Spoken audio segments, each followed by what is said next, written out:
It may take you a couple of seconds to realize that there's a camouflaged mantis here, but that's all the time it needs to grab you and eat you alive. Yep, there's mantises that have learned to imitate flowers so well that they grow literal petals on their arms, all just to trick bugs into walking near them. And apparently I can get 4 different variations of them online to keep as pets. So hey, I guess let me buy them. Add to cart. And because of their fantastic one-day delivery, the next day I got the package. Inside was 4 little containers, each with their own mantis. There was 2 of these pink and white flower mantises. There was 1 dead moss-looking mantis, and also 1 black mantis, which doesn't really blend in with anything in nature, so I don't know why this was included in the camouflage pack, but I'll make it work. For the builds, I'm going to take out 4 enclosures and start spraying the backs of them, all of course with some spray foam, which I then covered in dirt and moss, and I did that to every single enclosure. I then even went and added some little spray foam mounds on the backs of each background so they all had some depth and variation to them. Now from here, I'm going to create the camouflage bases of each enclosure, starting first with the 2 pink and white flower mantises. For these guys, I started by filling up their enclosures with dirt and attaching some smaller sticks hanging along the back of it. I eventually want to get pink and white flowers all over this, but for now, we're just making the base. I then used some of this green moss to hang off the ends of all of the sticks. We don't want to use too much of this stuff though, because the mantises don't really blend in that well with it. Then for the third enclosure, we're gonna put in those same dirt and sticks, but as you can see, this mantis evolved to have more of a pattern that matched this tan dead moss. So this time I put a ton of that moss everywhere along the branches. Then for the floor, you guessed it, more tan stuff like dead leaves, some more moss,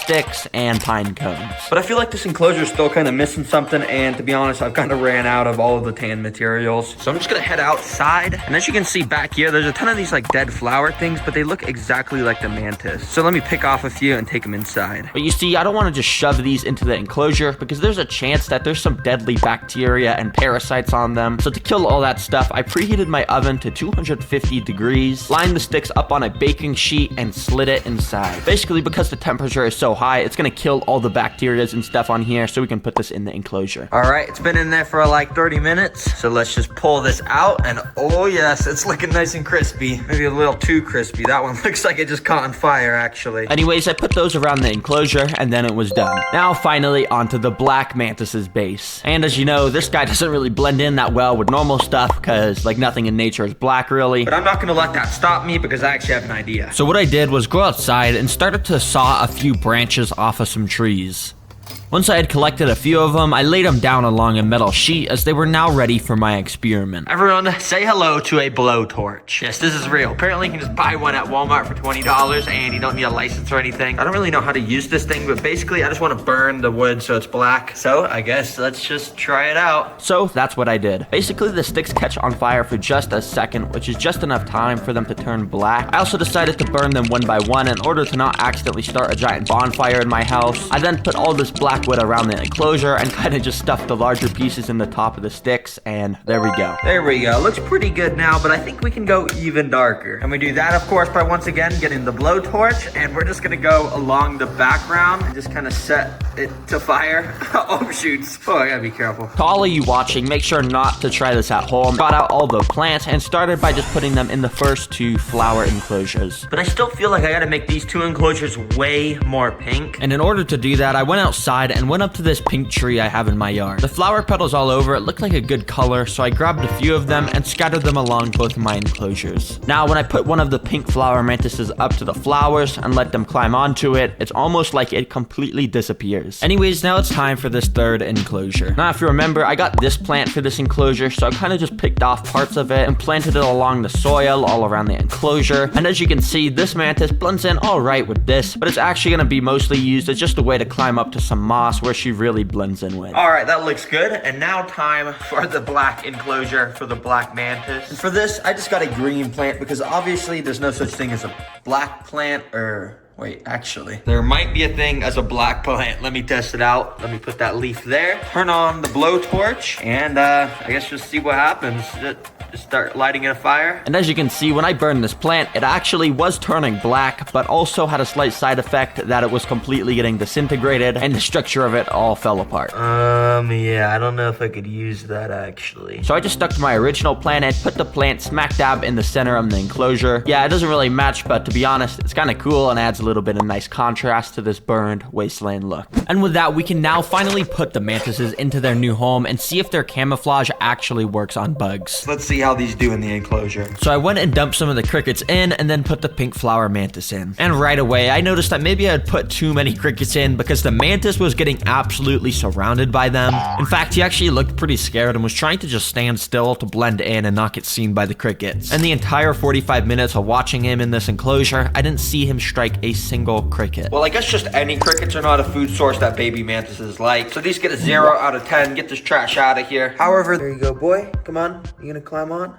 Hello? Now, for the first food source for this guy, I'm going to be using literally just the size I never get for my videos because, I mean, look at them. They're like even smaller than my fingernail. But anyways, let's put these inside the enclosure. Right away, one of the crickets started to climb along a flower. And I don't blame you if you couldn't see the mantis here because it's in its prime camouflage territory. If us humans have trouble seeing a mantis like this, I can say for a fact that this cricket definitely couldn't see it, and it made a grave mistake of walking too close. The mantis quickly struck at the cricket, but missed. But the mantis wasn't gonna let that stop him. So the next time the cricket came around, he charged up an attack and jumped off the leaf. Yeah, and that kind of just kept happening over and over. I guess they're scared of extra small crickets or something. I still think there's room for improvement with this black mantis because I have one more prey I want to try and feed them. So I'm just gonna go and let this guy loose in the enclosure. For this guy, I'll be feeding him flightless fruit flies, which is the tiniest of all the preys I've had, meaning it's probably the hardest to catch. But I've also heard mantises love flies, so let's see. Now, it turns out that doing that burnt wood for this enclosure was actually a good idea because the mantis was just chilling on one of the sticks, waiting for a fly to walk by. And after leaving him alone for a minute, I actually came back to a flightless fruit fly in his hand. It's a pretty cool shot to see the black mantis on the black stick eating a black fly contrasted with that white background. But I did kind of want to see him strike one of the flies, so I ended up putting him on a white lid and put a fly right up to his face. Right away, he struck at it, and yeah, he started eating this one too. Even though mantises are just some simple little insects, I think they have one of the coolest eating processes out of any animal. This next mantis is a bit bigger, and I'm 100% confident he's gonna eat the next food source. Let's go and put him in the enclosure. There you go, boy. They're fast and hard to catch, but they're very nutritious. The mantis ended up walking onto this plastic lid that I had put in the enclosure, so I ended up just putting the roaches on that. And literally instantly, the mantis noticed them and turned on his predator mode. Right away, he struck at them and missed. But he wasn't gonna let that stop him because then he struck again, and this time he got a perfect hold of the roach. Using their sharp claws, they basically hold the prey in place and lock them so they can't get out no matter what. Then with its alien mouth, it sucks the juices out of the roach while it's still alive. Yeah, it's extremely brutal, and the whole time the roach was just squirming its little antennas around, but there was nothing it could do. There we go. That's what a mantis is supposed to do, so I think I'm gonna give the roaches 8 out of 10. There are billions of lizards alive across the world, but out of all of them, one species stands out as unique. But what the hell, what? Chameleons. You see, chameleons have the ability to be bred to have extremely rare color patterns, like a literal rainbow. But I just came across the rarest color variation that I have never seen before. This beautiful red and blue chameleon that literally looks like a Nintendo Switch. Just to represent how rare this is, let's say there's a billion lizards on Earth and about 1,000 of those are a chameleon with this exact color morph. That would mean there is a 0.0000001% chance of this existing. And sure, it may cost $899, but this is gonna easily be one of my coolest pets ever. And once I get it, I'll show off some special abilities of chameleons that many of you have probably never seen before. But it's gonna take a few days until it gets shipped out to my house. So in the meantime, I probably should build up an enclosure for the chameleon with everything it could possibly need to live an amazing life. And of course, to build that, I'm gonna need the giant 120-gallon terrarium and hundreds of dollars worth of supplies. But to start the build, the only thing we actually need is some dead leaves and bark. You see, to make the floor for a chameleon, you don't want to use normal materials like dirt. This is because chameleons have these special tongues that when they're shot out, they'll pick up stuff like dirt on the floor and eat it, which will make the chameleon sick. Yeah, I don't want that to happen. So even though this floor is super simple, it's actually perfect. But of course, the rare Nintendo Switch chameleon I'm getting is gonna need a lot more than this in his enclosure. Yeah, this is just definitely not enough. So for step number 2, I got a whole bunch of wooden branches. mantises. Now, as you can see, I installed these 2 metal bars going across the enclosure, which I'll start by covering in the branches I have. I made sure to make the branches reach all along the top of the enclosure, the bottom, the sides, and literally everywhere. And after they were secured in place with zip ties and foam, I covered up most of that ugly stuff with some moss and leaves, so it doesn't look like a 5-year-old made this anymore. I also got a bunch of these vine things, which are basically these long bendable rubber sticks that recreate the look of jungle vines, and they curve all around the enclosure. Okay, if I'm being honest, this does look a little bit cluttered and messy right now, but trust me, coming up in this video, I got some stuff planned that's gonna make this, you know, actually look good and be an actually good enclosure. And plus, all these branches and vines are actually very necessary to allow the chameleon to climb and swing around the entire enclosure. And don't worry guys, because I'll be getting plants to cover up these big ugly foam things in the corner. Speaking of plants, I should probably put some in here since that's the next step to finishing this amazing home. Alright, so obviously I've got plants now, but you'd be stupid if you think I'm just gonna put these straight into the enclosure. Oh no, no, no, no. I'm going to make these plants way, way better. And what I mean by that is I'm gonna make them look extra cool with some animal safe red and blue paint. Yeah, I'm gonna paint these plant pots to be the same color as the chameleon I'm getting. I don't know why, I just think it'll look cool, okay? Yeah, I did this on every plant pot, it took forever. But after letting the paint dry for a few hours, I started to scatter the plants along the floor and sides of the enclosure. And in no time, I was done. And check this out. This looks, I mean, it looks alright. I mean, the plants and everything look fine, but maybe the blue and red pots were not the best idea. The paint kind of started to fade. It's not even blue anymore, but it's still pretty funny, and I bet the chameleon's gonna like to see some of the stuff of his same color. So, anyways, I gotta get to the next step. Let's just go to the next step right now. Let's go to the next step. Okay, anyways, on the to-do list, there's 2 more steps to make this a chameleon dream home, starting with some basic technology. And what this means is I've got a bunch of technology like this light bulb, which is necessary, but to be honest, it's nothing special. This light bulb in specific generates heat, and as you can see, right in the basking spot under the heat lamp, it reaches up to 90 degrees, which is perfect. And of course, in a cooler part of the enclosure, it reaches about 70 degrees, so the chameleon won't get too hot or nothing. You know, we don't want the chameleon to get heat stroke. And finally, I set up a simple water misting system, which, you know, you just press a button and it starts spraying water all around the enclosure. Yeah, pretty simple, but it's very necessary. But another basic technology you need is a long UVB light bulb, which recreates the same UV rays the sun does. And basically, this lets the chameleon get vitamin D or something. Okay, well, now that the boring technology is over, let's get some fun, custom, advanced technology in this enclosure. At the start, I got this big, cool blue thing.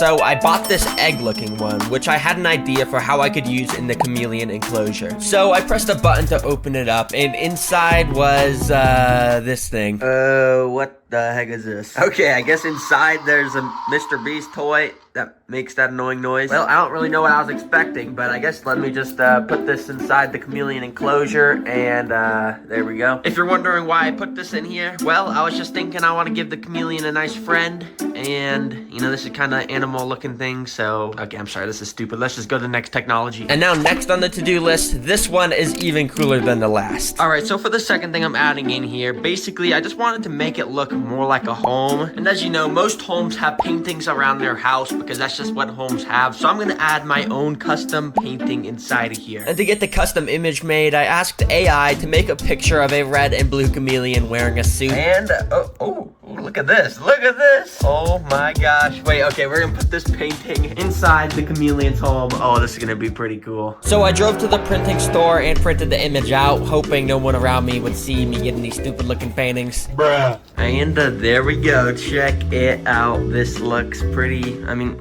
the painting looks kind of cool, but I don't really know why I added this either. It's a little useless, but anyways, this entire enclosure is actually pretty much finished. I don't know anything else I can add to it, so I guess it's just time to add the rare red and blue chameleon inside. Let's just cut to then. So as you can see, I got the lizard right here, and I don't know what I'm doing outside. I should probably just go put him in the enclosure. So I opened up the package and immediately was amazed by its beauty. Oh my gosh, this thing looks super cool. Okay, wait, this is easily gonna be my coolest looking pet. The only thing to do was open the lid and let it crawl out when it was ready. And of course, it went straight to doing its stupid chameleon dance. Well, what the hell, what? Now, as you can see, the colors on it right now are sort of darker than what they should be. And that's because currently it's a bit stressed from just getting out of the shipping container. Coming up, I'll be explaining exactly how chameleons change color and why by showing you guys this rare lizard. But for now, I want to show the amazing ability that chameleons have to hunt prey from literally across the enclosure. So yeah, that's what I'm going to be feeding him today. So I waited a few hours before putting any crickets in to allow the chameleon to adjust to his new home. And as you can see, soon enough, his color started to brighten up, and that means he's ready to hunt. Come on, crickets, get out, get out. There we go. Yeah, get out. I put a few of the crickets inside, and at first they sort of just started to mind their own business, just walking around looking for food, you know. But little did they know that they are about to become food for this guy. Hi, how are you? Now, the first ability chameleons have for hunting is their eyes. As you can see, both of his eyes are able to move in different directions, constantly scanning everywhere around him, in front and behind at the same time. And it wasn't long until the chameleon set one of his eyes on one of the little crickets. He started to move into attack position very slowly. Yeah, chameleons are so slow, they're basically sloths. Yeah, whenever this chameleon was within a couple feet of a cricket, it locked onto the target and shot its tongue directly towards it. And because the tongue is so sticky, it just brought the cricket in with it so it could enjoy a nice, tasty meal. And after seeing how cool it was when the chameleon, and while this cricket thought he was safe, little did he know what was about to happen. Chameleon's second ability, their insane tongue that's over a foot long. Hunted, I got a funny idea. Okay, see this cricket here? I'm gonna get this onto my hand like that. And then I'm literally gonna try and feed the chameleon from my hand. You can see it's right there. It just jumped off. Okay, take two. We're gonna put this right next to the chameleon's mouth. And there we go, that's the perfect spot. Eat it, bro.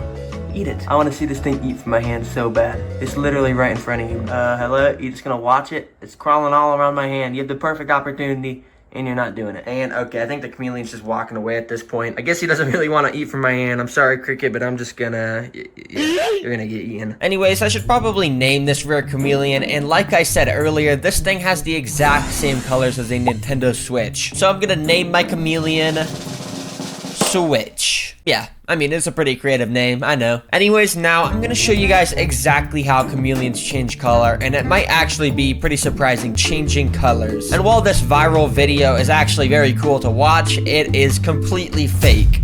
Yeah, chameleons can't actually control their colors like that, and in reality, they only have the ability to become slightly darker or slightly brighter. This happens because of super tiny cells in their skin that can get bigger or smaller depending on certain conditions like heat. You see, when I first put Switch in the enclosure, he immediately ran up to the heat lamp and sat under it, which made his color change to be way brighter. Anyway, Switch is very cool, and I've only just scratched the surface of chameleon care. I might even end up doing another video where I breed Switch and another rare female chameleon to get an ultra rare chameleon. This is a $100,000 two-headed snake that literally has a different personality in each head. And I'll be showing you why this is the most expensive snake on earth, along with a $25,000 largest snake in the world. And guys, it's the two-headed snake. There's only a handful of two-headed snakes in existence, and this zoo doesn't only just have one or two. They have 3 two-headed snakes. So I waited here for her to bring out one for me to see. Wow, wait, so this is the two-headed snake you guys have, right? This is the two-headed snake. Oh my gosh. It's not gonna bite me, right? No, I don't. Oh! Yep, literally instantly, this snake tried to bite me, which is kind of a surprise because this specific snake actually knows me. About a year ago, I visited the guy who originally hatched this snake, and I made a whole video about it. But this zoo literally bought it from him, and a lot has changed about this snake, and I'm gonna show you guys some very interesting stuff. So the thing that's so interesting about these two-headed snakes is they have like 2 different personalities, is that right? Mm-hmm. They can, very much. There's usually a dominant and a non-dominant. And we can see how that was instantly demonstrated with this left dominant head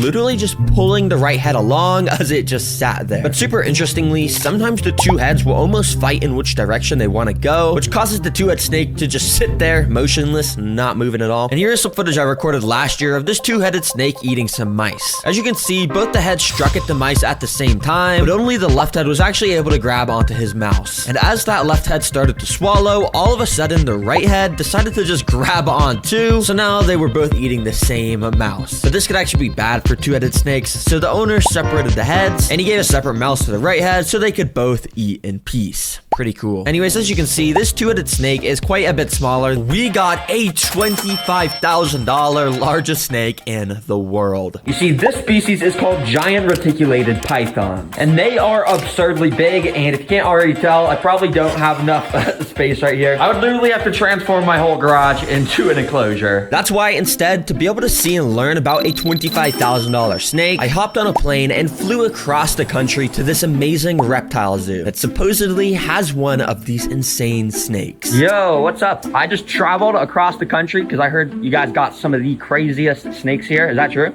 We do. Oh my gosh, you got to show me. Okay, you want to see them? Yeah, let's go. All right, let's go. So I followed her across the zoo, and this place was crazy. They had animals everywhere, including literal alligators. Oh my gosh, what am I getting myself into? But eventually, I got to this area here and waited while she brought out the $25,000 snake. Oh my gosh, this thing is insane. Yes, this is the giant reticulated python, an absolute beast of a snake. And honestly, I was kind of even scared to stand near it. This thing could easily take me out if it wanted to. This is actually just kind of crazy to stand by. I can just touch it. Like, this is bigger than my hand. What? So how long can this species kind of get? I mean, like, is this like the longest species in the world?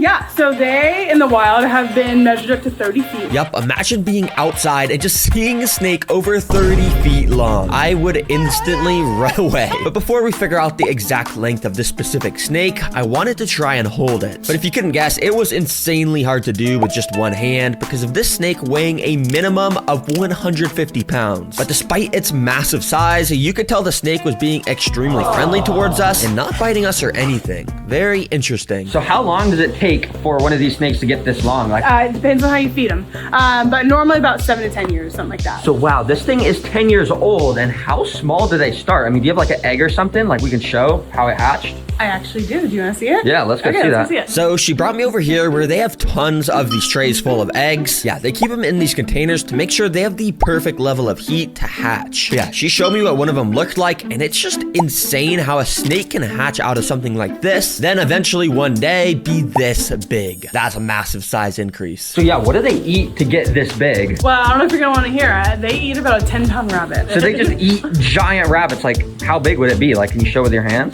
It'd be like, it's a big size rabbit. Oh, nah. So they really just slither around in the wild looking for innocent little rabbits, and then they pounce on it and absolutely devour it. Yeah, rest in peace to any rabbits that see snakes like this. But you see, what makes this species so good at hunting is they literally have these built-in heat sensors on their face. All of these tiny little holes on the upper lip of the python can track exactly where a live prey is, which basically just gives them wall hacks to see rabbits amongst tall, thick grass. And this snake, compared to everyday objects, is pretty cool because here it is next to a massive spray bottle. It is so much bigger. Then here it is next to a water bottle. Yep, pretty big. But yeah, this thing curled up is approximately 56 inches long, but fully stretched out, this thing easily reaches over 20 feet. Let's see what a $500 snake looks like. Now, we're getting pricey, but it's for a very good reason, as you'll see. But yeah, this snake was kind of just shipped in this bag. I feel kind of bad for it. Let me get this out really quickly. Inside of this bag is a special kind of snake called a Woma python. And he was not happy about being in that shipping bag. He kept trying to strike at me through the glass, but you could see how beautiful this species is with that striped tan and orange color. Okay, the reason I got this guy for the $500 species is because they're known for being one of the friendliest snake species. But this guy has tried to strike at me a lot. But yeah, I guess he's just super stressed from the shipping. Obviously, I don't want this guy to be stressed or angry at me, so I put this box over the top to give him some nice darkness, and I went and put him in a secluded and warm part of my house while I built his home. Now I'm just gonna speed run this build in order to not bore you guys, but yeah, it's basically the same as that last enclosure, only this time I put way more wood and branches so the python would have some area to climb over. And these guys can get big, so that's why this enclosure is pretty massive. Anyways, I got the snake right here. Let's give a check on him. How are you doing in there? And okay. If you don't know what the brown stuff on the floor is, well, it might be poo. But no, that's actually a super good sign, because if you didn't know, when the snakes are in their shipping containers, they don't go to the bathroom at all. But the fact he's just let it all out means he feels a lot warmer and safer now, and that's good. I'm happy you're feeling a little bit better, buddy. And to make sure he felt even safer, I went and moved him into the enclosure. I still didn't really feel comfortable enough to hold him based off how much he wanted me dead. But yeah, pretty simple stuff. And he went to go slither to safety. He was definitely starting to feel less stressed. All right, the main reason I wanted to get the friendliest snake species in the world is because, as many of you know, my mom is like scared of all the pets I get. So I was thinking this was gonna help her cure her fear of snakes. But little is she gonna know when we try to feed it, this guy, he's not so friendly right now. All right, Mom, can you come in the garage? Hi, I just got a new pet to show you today. Okay. So why don't you come over here and just take a look in this tank and tell me what you see. Oh my gosh. What kind of snake is this? That's called a Woma python, and I wanted to get this species because it is the friendliest species in the world, Yeah, actually. right. It looks like it's crazy, like it's just gonna strike any second. Yeah, he is kind of mad right now, but I want to cure your fear of snakes, basically. So No, I need not- you to feed it. No. All right, go ahead, stick it inside. Shaking. All right, this is the first time you fed him too, right? Yeah, he's super hungry. That's the main reason why he's so angry right now. All right, he's coming, he's coming. Come on, eat it. He looks hungry. You can see the hunger in his eyes. Oh my gosh. Are you scared right now? Yeah, a little bit. This is supposed to cure your fear, though. Make some mouse noises. Maybe you can trick him. Nice. Yeah, this dude was taking a while to eat, but eventually we caught this. Maybe if you just like, don't drop it, but like move. Oh my god, dude, we're closing this now. I'm gonna get a replay of that to see exactly what just happened because it was scary. But it looks like he's going to hide in his little hide, so I don't want to stress him out Yeah. anymore if he's not that hungry. So yeah, thanks for my trying to feed him gosh. though. But don't worry, literally as soon as later that day, this snake was feeling way more comfortable and he finally started to eat. Let's go, this is gonna be a sick pet. And I specifically chose this species because it has an insanely unique special ability that I just have to test. If you're wondering what species is inside this container, well, everyone, this is a Western hognose snake. And yep, it actually costed exactly $250. The prices in this video are not a lie. But anyways, these things are freaky because the patterns on their back almost look identical to the patterns on a rattlesnake. It has almost the same color too. But the main characteristic that makes this thing stand out is its nose. That, well, kind of makes it look like a hog, apparently. Hence why they are called a hog-nosed snake. Pretty creative. Now anyways, this thing is actually a real snake, unlike the $1 one, but that means we gotta build it another enclosure. Oh yeah, that's pretty cool transition. But anyways, this will let us show off its special ability. Now for the floor, we wanna use a material called snake aspen, which is perfect for our $250 snake, because it's super easy to dig and burrow through, which yeah, in the wild, these guys apparently like to do to stay protected from the intense desert heat. Then we wanna add tons of decorations, like this snake hide, so the snake can slither inside. And yeah, even though this enclosure looks pretty barren and empty, that's exactly what the snake species prefers, so it can slither around a ton. So yeah, basically the reason I wanted to get this species is because they're the drama queens of the snake world. They basically put on this crazy show to scare off any predator that gets near them. But yeah, this guy was just non-stop hissing at me if you listen closely. So I decided to pick him up with tweezers and moved him to the new enclosure. Okay, there we go. Jeez Louise, you are a feisty fella, Mr. Snake. But the thing is, I didn't even get to show off its coolest special ability yet. Let me try and do that. Unfortunately though, before I could show you that, the snake decided it was time to go for a little burrow. Yep, like I said earlier, this is something they do to hide from the intense desert heat. This is not their main ability though, but it's just kind of cool to see that they can do this like our first one. And yes, I actually do have a heat lamp that will recreate the desert heat. I just don't have it set up right now because it makes it easier to film without the roof on. Anyways, I dug up the snake so I could show you guys its special ability. First of all, why don't you take a look at his head? If you look very closely, this snake's head has actually gotten like 2 times as big as it was before. They're actually able to puff out their cheeks when a potential predator is nearby to mimic a rattlesnake's head shape. It's also sort of similar to how cobras make their neck come out to look bigger. But the main thing the snake does to not get eaten is it actually plays dead. So while the snake slithered to darkness so he would feel safe, take a look at this footage of when this guy went up to a wild Western hognose snake and he started to put his hands near it. Almost instantly, the snake decided to play dead, so it flipped on its back and started to give the funniest performance I've ever seen. and eventually it just stopped moving completely, and when this dude went to pick it up, you could see how good of an actor it is. It's so funny too, because every time he would flip the snake right side up, it would just flip back upside down instantly. Yo, shout out to Nicole Berry, he's the one who uploaded this, and he has tons of other videos like this. Anyways, I quickly finished setting up everything in his tank and gave him a little water bowl too. As a reward for scaring it a little bit while I was moving it, I gave it a nice juicy mouse. Yeah, pretty cool to watch these guys eat. They'll eat about one of these a week during this stage of life, all the way down to a literal $1 snake. Yes, so this first snake I was actually able to buy for only $1. Just from some guy on eBay saying he just wanted it gone. But this snake inside is looking extremely weird. I gotta get a closer look at this. So I opened up the container to reveal that my suspicions were correct. This thing looked extremely abnormal. It literally didn't have scales like a normal snake would, and in fact, it looked more like a mutant worm. But little did I know that these things have some of the scariest mouths out of any animal on Earth. Yo, and this thing is like slimy. Is this even a snake? Now, I was right to be suspicious, because when I went to scan a picture of this into Google, it told me that indeed it was not even a snake. It said that this is actually something called a giant Mexican Sicilian.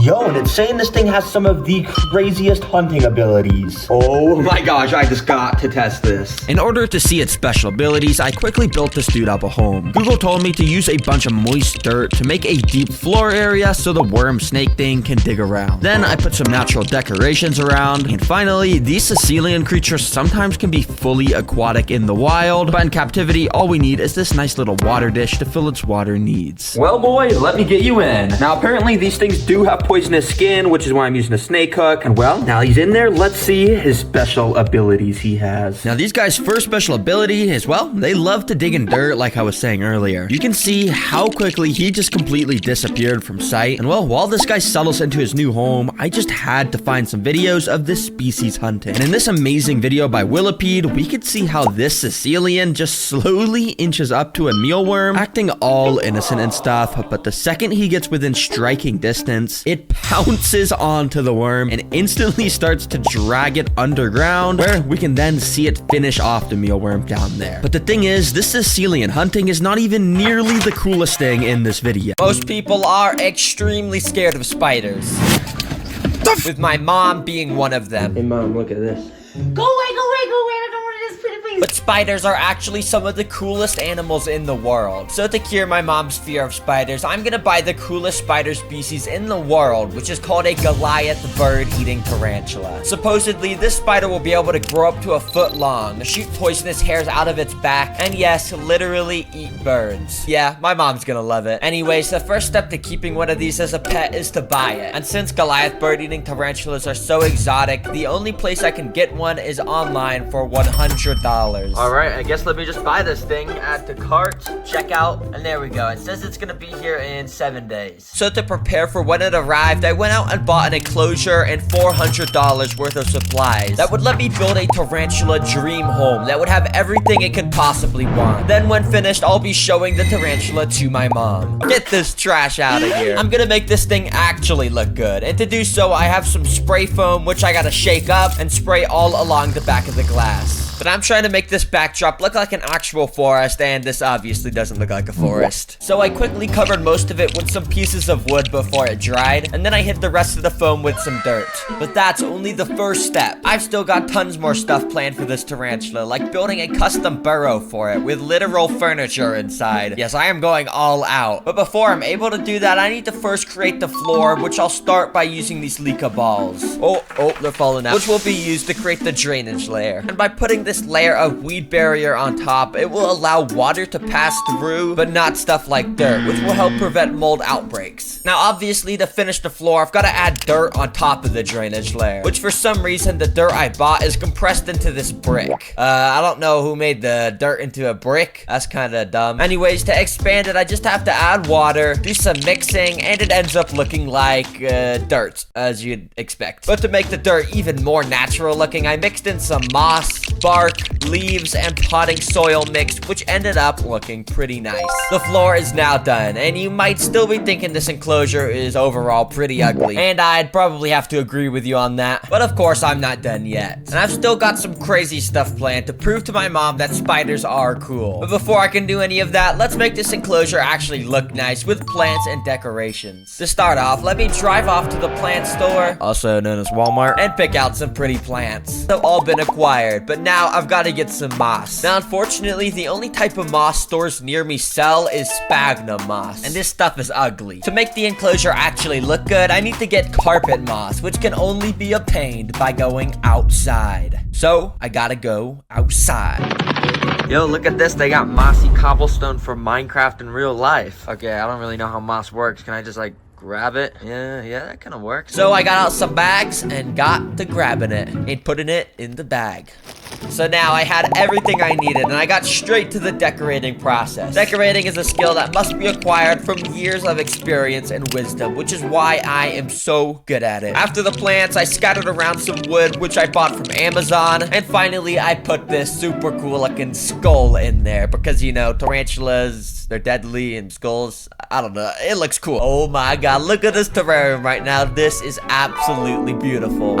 I mean, it's kind of beautiful. It's pretty good. Now, I could just leave it at this and add the bird-eating tarantula right now. But if I really want to prove to my mom that spiders are cool, I'm gonna have to create even more stuff in this enclosure to impress her and, of course, the tarantula too. So, like I said earlier in the video, I'm gonna create a luxurious burrow for the tarantula to sleep in. So, for the base of it, I dug out a nice big area right next to the glass, and I put a little cork bark log on top to make it nice and dark inside. But, of course, this is just a normal burrow, and I'm gonna make this thing luxurious. So to do so, I'm gonna add some decorations inside, like a picture on the wall and a rug on the floor. Firstly, I'll do the picture frame, which I designed on my computer to be a nice, beautiful picture of a bird, which supposedly the Goliath bird-eating tarantula is gonna be able to eat, which later in this video, I'll be testing to see if that's actually possible. Anyways, to finish this picture, I drove to the store to print it out and did some arts and crafts to glue the picture onto the picture frame. Okay, you gotta admit, I am an artist. I drew this picture from scratch. That deserves, yeah, you see that, what that says? Yeah, you gotta do that. Just scroll down and do that right now. You just do it, please. Also, I don't know why my fingers are green, so don't ask. There we go, baby. We can check the picture frame off. Now let's finish this burrow with a rug. To create the rug, I was gonna originally just cut a piece of the living room rug off, but I realized if I did that, my mom might get mad. So instead, I got some leftover carpet moss and just slid that in there like that. Oh, dang. This moss actually looks super comfy. I bet the spider's gonna have a nice time sleeping on that fluffiness, comfiness moss. Yeah, that's pretty comfortable. Now for the final step of creating the tarantula's dream enclosure, we need to make it bioactive. And what that means is basically just add some tiny life into it to make it into a real ecosystem. So first, I got these silver springtails, which are so tiny that I have to get a special zoom lens just to be able to barely see one of them. There's about 1,000 of those guys in all of these rocks, so I'm just gonna scatter them around the enclosure like this. These springtails apparently eat decaying matter and help with the natural decomposition process. Yeah, I don't really know what that means, and I don't really care about all that. I just think they look cool, so that's why I'm adding them. And speaking of cool looking stuff, check these guys out. These are Oreo isopods, which are basically just roly-polies, except they got the colors of Oreo cookies, so they're way cooler. Well, welcome to your new home, boys. If the tarantula gets hungry, he might just eat you guys. So, sorry about that. And okay, they're already escaping. Stupid bug. To finish off the process of making it bioactive, I gotta create the ability to simulate weather events. So I got a water misting machine and a fog machine to create rain and fog, obviously. Wow, very cool. And of course, I can create lightning by flipping my studio light on and off. This natural enclosure is completely finished and ready for the bird-eating tarantula to live in it. And after adding him into the enclosure, I'll be showing off his unique abilities and seeing if he can actually eat a bird, all in front of my mom, to see if I can convince her that spiders are actually cool. So yeah, the spider will be delivered later today. Just cut to that. And okay, I think this is it. The tarantula is in this box. And oh shoot, I dropped it. And oh shoot, I just stepped on it. Oh no. I'm just kidding. The tarantula is actually safe and sound around in this little temporary enclosure I put him in. And well, here it is, the Goliath bird-eating tarantula. And I know it may just look like any ordinary tarantula, but in reality, this is literally just a baby. Yeah, this thing will eventually grow to be a foot long. I don't even know if it's gonna fit in this enclosure. Anyways, to add the tarantula into his new home, I got some safety equipment and moved his container into the enclosure. Okay, well, the spider is in his new home now, and okay, I think he's sleeping. Since spiders are nocturnal, I turned off the lights to trick him into thinking it was nighttime so he would move around. And of course, it worked. Yeah, spiders are pretty stupid. Eventually, he even made his way into the burrow I built for him. But my mom is still at work, so before she gets home, I'm gonna make sure the spider is nice and hungry by feeding it a juicy cricket. And when my mom gets home... Alright, are you ready to see my new pet? No. Okay, it's in there. Can you guess where it is inside of the enclosure? Oh my gosh. No, I don't want to. Is it really poisonous? Yeah, if it bites you, you'll probably get you might die. But, okay, do you want to know where it is and see it? Not really. Okay, well, you're gonna have to. Underneath that, right there? Okay, yeah, it might be. Dude. Oh my god, dude. Are you serious? God, no. I hate spiders. It's not funny. I've got this to try and prove to you that they're cool. So basically, it's gonna grow to 11 inches long. No. So if its legs are out, it'll go No. like that long. Now, I want to find out if the tarantula is actually capable of eating a bird. We'll be feeding him much more. Anyways, for now, I turned off the lights to get the tarantula into predator mode. And then I dropped the cricket inside. You see, tarantulas like mine have thousands of tiny hairs that pick up vibrations in the air. So this bird-eating tarantula knew there was a cricket standing right next to him. And a few moments later, he made his move. Okay, well, I think we know the tarantula's pretty hungry now. So let me wait for my mom to get home and we'll show her how cool this spider is. This is gonna be fun. In this bag is a frozen mouse from Petco, and it's humane and everything, and it's important to feed the tarantula a variety of food. I just need you to take the handle. Oh my god. Dude, I'm scared to put my hand in there, dude. You're not gonna, okay, just, do it. Matt? I'll move it in closer. Ew. So yeah, it's just holding on to the mouse. I think it's just, puts its fangs into it. Oh my.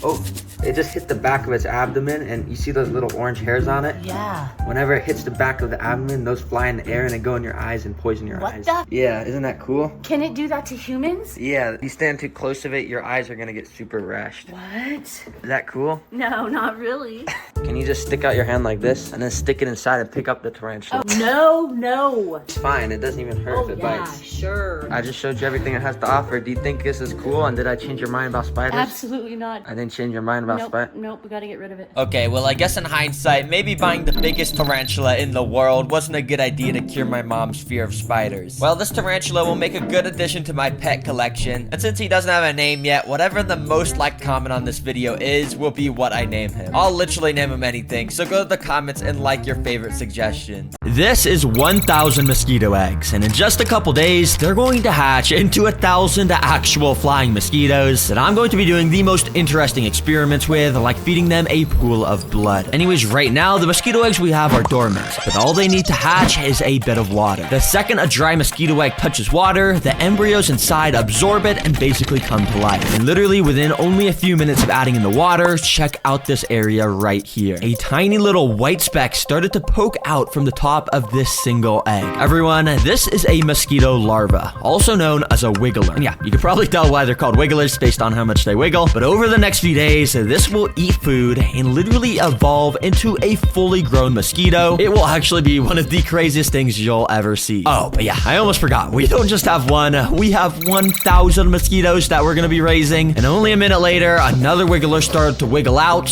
then another. And soon enough, this tank was starting to get overrun with our new pets. I have to be so careful in this video. Adult flying mosquitoes are insanely attracted to light. I mean, they'll just swarm light at night. But I was wondering if that instinct starts when they are babies. Well, to figure it out, I turned off all the lights in my garage and watched what they did. Pretty quickly, the larvae actually started to rise to the surface way more. If you remember, most of the larvae were spending most of their time together, sort of near the bottom of the tanks when the lights were on. But yeah, with the lights off, they all like to be on the surface, apparently. Okay, that's pretty interesting. But now what I want to do is take this super bright studio light and position it pointing right at the side of the enclosure. So that way we can turn it on. There we go. And we can see what they do.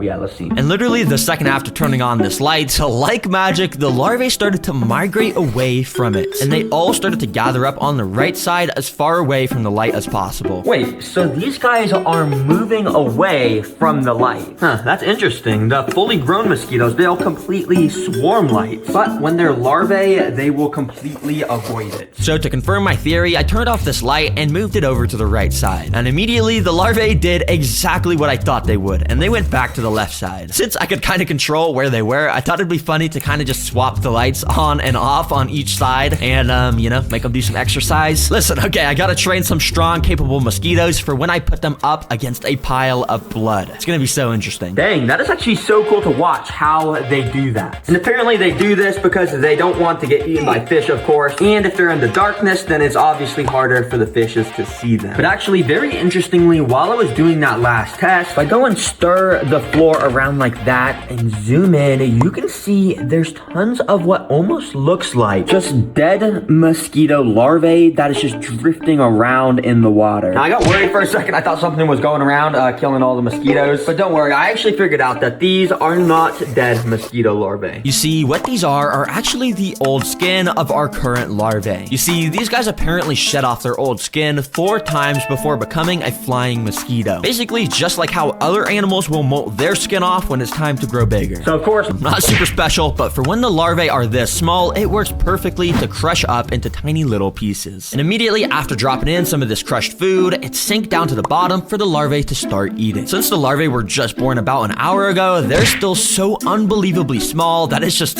so hard to see, but you can kind of make out the shape of its mouth if you look very closely right here. It's insane how there's a brain and actual life in something this tiny. Anyways, you can see they tried to eat most of this food, but it's still a bit big. So once it dissolves into the water, it'll become even easier for these guys to eat it. But things get fun quickly because these wigglers more than double in size every 24 hours. So I have a feeling if we come back tomorrow, these guys are going to be a lot bigger. Good morning, TerraGreeners. I just woke up. The mosquitoes are probably bigger now. I haven't really checked though. Let me look. Wait, I haven't even zoomed in yet. And wait, you can literally see. Oh my gosh. Yeah, if you can't tell by this footage, the larvae are so much bigger now. And when I turned on my camera to record them in detail, I was amazed by how much they grew literally overnight. The day before, this was the most zoomed in footage I could get of these guys. But now, the larvae almost filled up the entire frame, and look at how much more detailed they are. This black bulb at the bottom is their heads, and they're so big already, we can make out their mouth a lot easier, and we can even see their tiny little eyes. These guys are so cool, because you can literally see how their mouth works as a little boat motor, essentially, and they can just use it to slowly drift among the water surface. Sometimes they'll even curl up and start sucking up microscopic food particles from the surface. Okay, what I'm gonna do is go and move my lights back to the, the back of the enclosure, and basically, that's gonna cause all the larvae to go and swim to the front. And then I can just leave my camera running for like 24 hours, and surely I could capture at least one of these guys molting to get that shot for you guys. And so yeah, I recorded this for like 2 hours, and after thoroughly reviewing all of the footage, none of the larvae actually shed their skin, unfortunately. But obviously, I was not gonna give up. So I spent hours actively recording with my camera, watching every single larvae at the water surface. Apparently, they only molt out their skin when they're hanging upside down from the top, and after about 2 hours, I found this larva. You can tell he was about to molt by the fact that he was hanging upside down for a pretty long time without moving, and every now and then he would try and twitch to squeeze out of his old skin. If you look very closely right here, you can see his old skin starting to slide up and off, and this white part right here is his new skin underneath. But after watching this guy for like another hour, all of a sudden he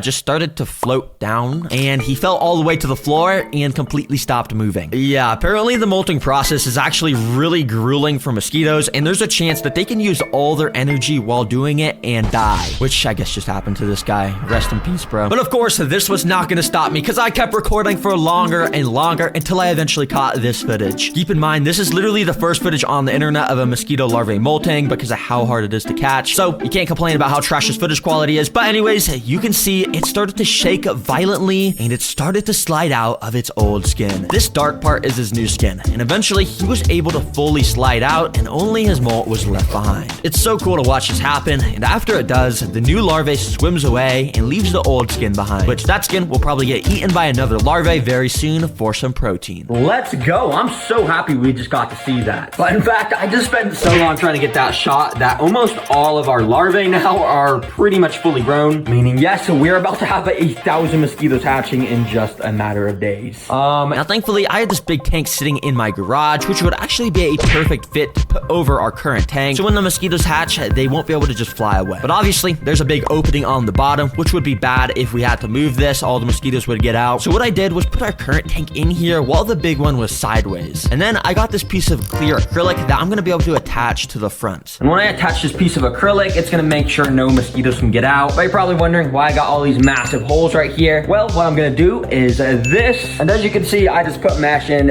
each of the corners so, you know, air can get in. But I left this hole open in the middle so I can put a little door here so we'll be able to put stuff in, but mosquitoes won't be able to get out. It's pretty simple to make though, because all we gotta do is attach this little sleeve contraption I made and put a clamp on the end. Basically how it works is if you want to put your arm inside, you go ahead and take off the safety clamp like that. And basically what you do is while you're holding it still, you gotta carefully stretch your arm inside, and then boom, when it's around your arm, it's very airtight and you can go ahead and put your arm inside. And you see I have access to here and the mosquitoes won't be able to get out, and it's very easy to go and take my arm out, keep it shut, and then I can go and put the clamp back on. And after I had my dad silicone the acrylic on, boom, this containment system is done. But guys, there's actually something I didn't tell you about these mosquitoes. In their life cycles, there's a whole nother stage of life before becoming mosquitoes that lasts about a day. And when I came back the next day to my tank, I noticed they were already entering it. Oh my gosh, guys, look at what I just saw. Take a look at the larvae in here. You see these little circular things swimming around next to the actual larvae? Those are the pupae, and that means they're about to hatch. You see, these pupae are also called tumblers because, well, they tumble down when they sense potential danger nearby. But the coolest thing is how these guys look. They got these weird, scary looking eyes. They got little horns that act as snorkels for oxygen. And of course, they look way different from a larva with that cool shrimp-shaped body. And if you're wondering how it looks when a larva turns into a pupae, well, this awesome footage from Backyard Bugs shows it. Basically, the skin splits at the thorax area, and very similarly to how the larvae molt, the new pupae will slide out, and yeah, it's pretty amazing. Yes, sir. These guys are so cool, but we haven't even got to see the coolest part. I actually have a jar of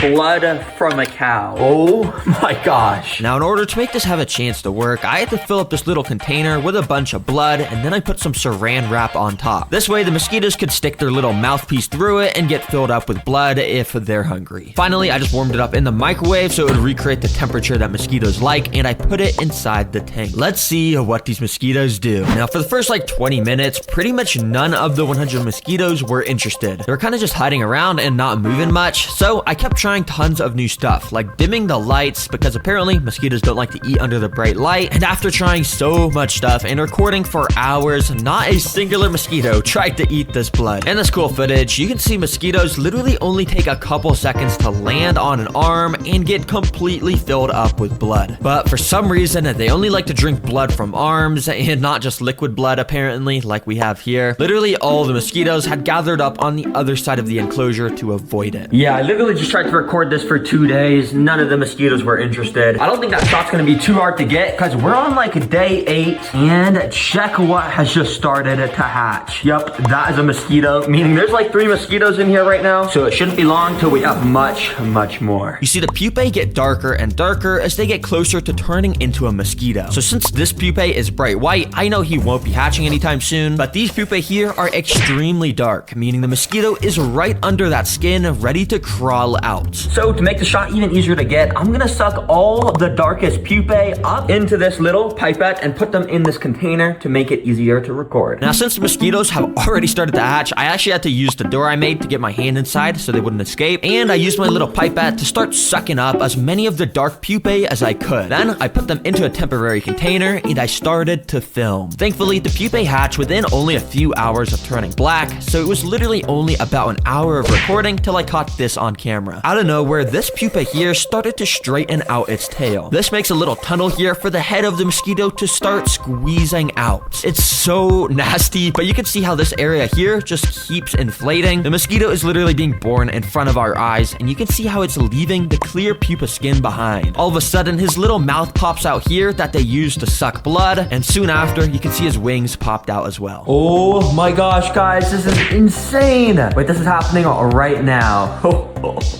Finally, the legs stop sticking to the body, and bada bing, bada boom, that's how a mosquito is born. They'll basically stand here for like half an hour while they wait for their body and wings to harden up. Unfortunately, I am not allowed to just let this guy fly out. Yeah, when you hatch mosquitoes in your house, it is just illegal to let them escape. So I'm gonna try and move them into this tank, but if I can't do it, I do have this here. But thankfully, I didn't have to use that since it was super easy to just grab it with tweezers and let it loose in the containment system. W mosquitoes, bro, that was one of the coolest things I have seen. Well, guys, it's been another few days, and I'm proud to say we have 100+ mosquitoes now. I mean, we got tons just flying around. We got even more just sitting all over the glass. And that's not even to mention all the mosquitoes just hiding around. Now, I can test these guys with my last 2 mosquito experiments, starting with sticking my hand inside of the tank of mosquitoes. But in addition to my hand going in there, I've also got a couple kinds of mosquito repellent. So we can test if these things actually work. I am definitely about to get bit. So I started to apply the first mosquito repellent to my arm by spraying it. You see, mosquitoes are insanely attracted to the scent and heat of human skin, but somehow the spray stuff completely blocks all of those and messes with the mosquito senses. Theoretically, when I stick my hand in there, I shouldn't get bit. Well, I guess let's just do this. And as I stuck my hand in, I got very nervous. I hate mosquito bites. They're flying very close, but yeah, I don't think they can even sense that this is a hand right now. Yeah, I literally left my hand in there another 30 seconds and not a single mosquito even landed on it. When normally they would definitely be swarming it. Dang, this stuff works good. If you need some mosquito repellent, I recommend this brand. It's not sponsored or anything, but it's pretty good. But now the second mosquito repellent I want to test. Well, you see this app right here? This app claims to literally make a sound that will repel mosquitoes. Oh, do you hear that? It's like a high-pitched buzz. Okay, well, let's see if this works. Now I've heard these apps are myths, but as I put my hand inside, the mosquitoes weren't instantly swarming it. In fact, they were acting kind of similar to earlier when I was testing the spray stuff, even though I had thoroughly washed it all off my hand. Maybe these apps actually do work. That was until I found this when I took my hand out. Okay, for a second, I thought this app actually worked. Now, let me turn off this ear-piercing sound. But then I realized I actually got bit like right there. I can definitely feel it. It's starting to itch and stuff. Don't use these apps, guys. I can assure you they are fake. This is a bloodworm, and it is the creepiest, most disgusting creature ever. It even has 4 venomous fangs in each corner of its mouth that you definitely don't want to get bit by. Now, I'm known for keeping the weirdest pets, so of course I found a website that sells them as a live bait for fishing. Yeah, literally nobody buys these as pets. I think I'm literally going to be the first person in the world, which means I'm going to get to show off the crazy unseen abilities of these guys. So hey, let's just check this thing out. And after a couple of days, a truck dropped off the package at my house so I could finally check them out. Here we go, bloodworms. Even as an animal expert, I am like pretty spooked about these. But anyways, let's just check them out. Underneath all the packing material were the bloodworms. So using some tweezers, I carefully removed one to take a closer look. And yep, this is a bloodworm. You can see that they are absolutely disgusting looking, and their mouth is even able to extend out of their body like an alien. But at the end of this part that expands are their venomous fangs, which they use to latch onto stuff like shrimp in the ocean, which I'll be showing off very soon. Now, one thing though, I actually bought 12 of these bloodworms that I'm gonna have to keep all in the same aquarium. So yeah, this is gonna be a nightmare. Now for the build, I'm gonna put in some aqua soil and a dirt mix. Eventually, we're gonna completely fill it with water because that's how bloodworms live in the wild. But for now, I just put a tiny bit of water in to keep the dirt nice and moisty. But I've already run into the first problem because I don't think I was supposed to add the water straight to the dirt. It kind of made it a weird consistency. And the water is just straight up black. So yeah, I drained the water, scooped out the dirt, and I washed it off in the sink. Then I put the soil back in, covered it in a thin layer of sand, and added the water back. As you can see now, the water stays fantastically clear. Nice. This mound here in the middle will be where I build all the decorations, and I'll even be putting in some red plants, and then finally filling it all up with water. First of all, let's get some pieces of wood in here. And I thought this design of multiple of these burnt looking ones coming from the middle looked pretty nice. I didn't want them sticking out the top though, so I broke off all those extra pieces and planted them in the sand below to give the whole wood structure a more fuller look. Now it's time for the rocks, and you may think these are just called river rocks, but in fact, that is not true. This one on the left is actually called an elderly boulder. And this one on the right is called a black venom boulder. Now those are some cool names. Just wanted to say thank you to whoever named them. But the best rock I have is this. It's actually not a rock at all. It's actually wood. Yeah, just like what I already got in there. Yeah, it's called petrified wood. And basically millions of years ago, it was buried under the earth and turned into a rock over time. But for this wood rock back here, I've actually got a pretty cool plan. As you can see, I've got a little can of sardines, which you basically just open by pulling the, okay, it just broke off. Okay, attempt 2. Basically, you just open it like this, and inside there's some like dead fish that you eat. Now with the sardines, I actually went and put one of them under this petrified wood. I'm doing this because I want to test to see if the bloodworms have a smell ability and whether they'll be able to find the sardine under it, dig it out, and eat it. Yeah, that should be pretty fun to watch. Anyways, now I want to get some red aquatic plants in here. So I drove to Petco so I could buy some. All right, I'm at Petco and I'm hoping they got some red plants in stock today. Oh, bro, there's not a single red plant in stock. I swear they usually got them, but I guess not today, huh? Instead, I had to drive home and go buy some online. Thankfully, though, there was a ton of websites with some nice reddish plants on them, so I went and added a bunch of them to my cart. And whew, it's gonna be pretty expensive, but hey, I say it's worth it for these red plants, baby. Check out. Since I bought the one-day delivery, the next day I got the package with all of the red plants inside, so I took them all out and started to put them around random parts in the sand. Now, a few of the plants they gave me weren't actually red, they were very green, but it's okay because I was starting to like the look of how it was all coming together. I also ended up getting these red ruby crystals that I scattered along the floor of the enclosure to add a bit more red in here to match that bloodworm color, of course. But as you can probably tell, I've been keeping the two sides of this enclosure completely empty. And that's because I want to build some custom DIY builds on both sides that the 12 bloodworms will be able to interact with. First of all, on the right side, I'm going to make a little cave they can all hide in. Now, in an old video, here is the finished triple-decker cave. Looks good, right?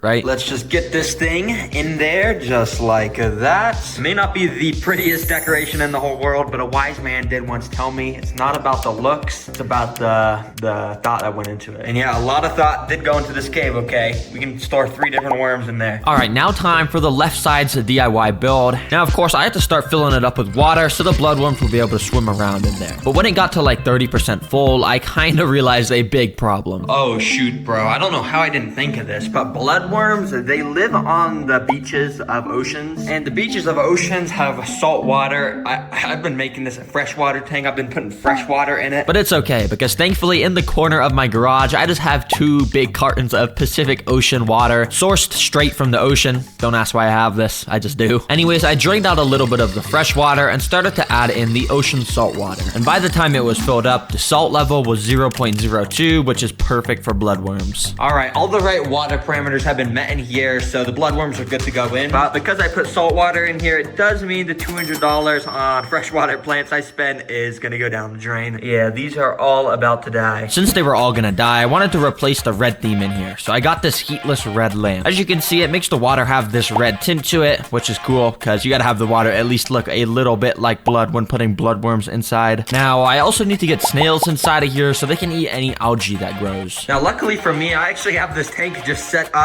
with like 30 just snails in here, and they're called nerite snails, and they're able to survive in salt water, so that's why I'm gonna choose these guys. So I got a few of those and put them inside the bloodworm tank. Once they got used to the water, a few of them came out their shells and started to move about the glass. Now, I think these guys should be safe from bloodworms because of their shells, but I'm not gonna give the 100% guarantee. So sorry guys if you get eaten by the bloodworms. Now for the final touch of this tank. And what I did is I actually went and found this cool picture of a beware of the dog sign, and I went and asked AI to change it to a beware of the worm sign. Oh my gosh, look at what it generated.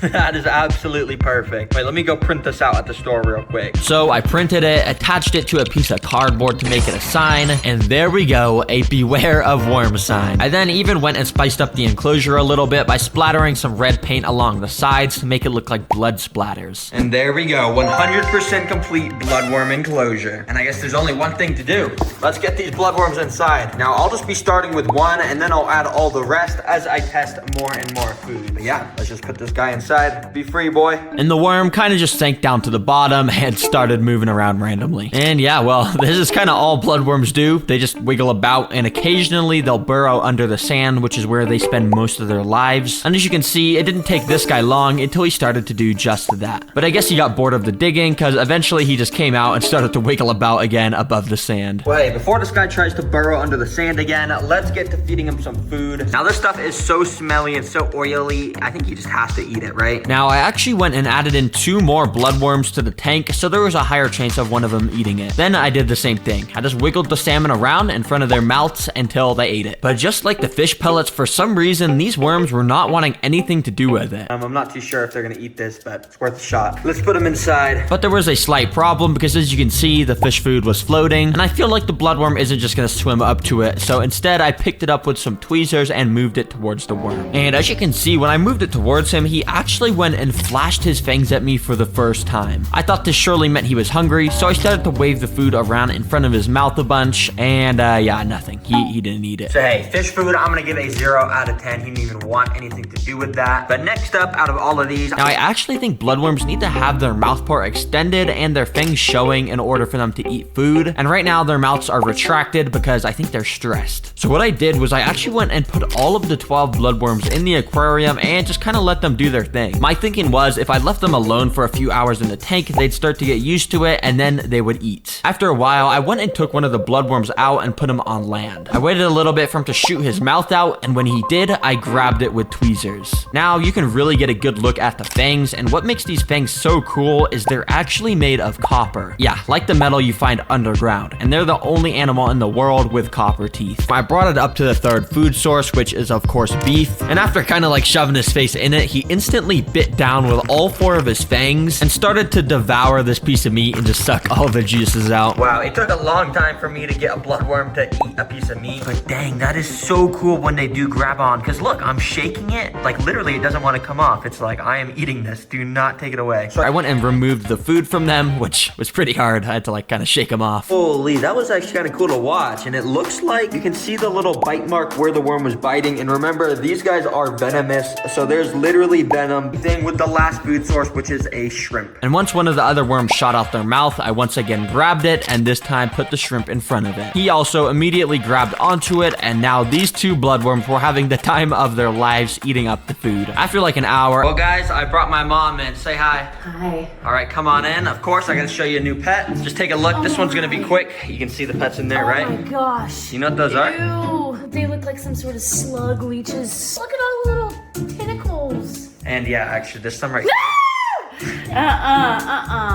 Go. So that purple right there, that's the mouth of the worm. And if you look very, very closely, you see those 4 little fangs on it. Oh my gosh, that's so this is probably the most disgusting thing yet. I know, that's what I'm thinking. And yeah. I feel like I'm gonna throw up.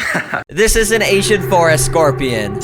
But right now, he's living in a pet store with a small cage, no water, and he literally just has dirt. So I'm gonna spend $500 to give this scorpion the dream life he deserves. I wanna give him unlimited food, an actual diverse ecosystem, and I even wanna simulate weather events that the scorpion can experience in the wild. I actually had to build it from scratch because apparently the people who made it were too lazy to do that themselves. Anyways, I have tons of materials to build all sorts of stuff for this enclosure. But firstly, I'm gonna create the rainforest backdrop. These scorpions live in the jungle and the wild, so I'm gonna build the jungle in his enclosure. To start this off, I need to load some silicone into my gun and cover the whole back of the glass with it like this.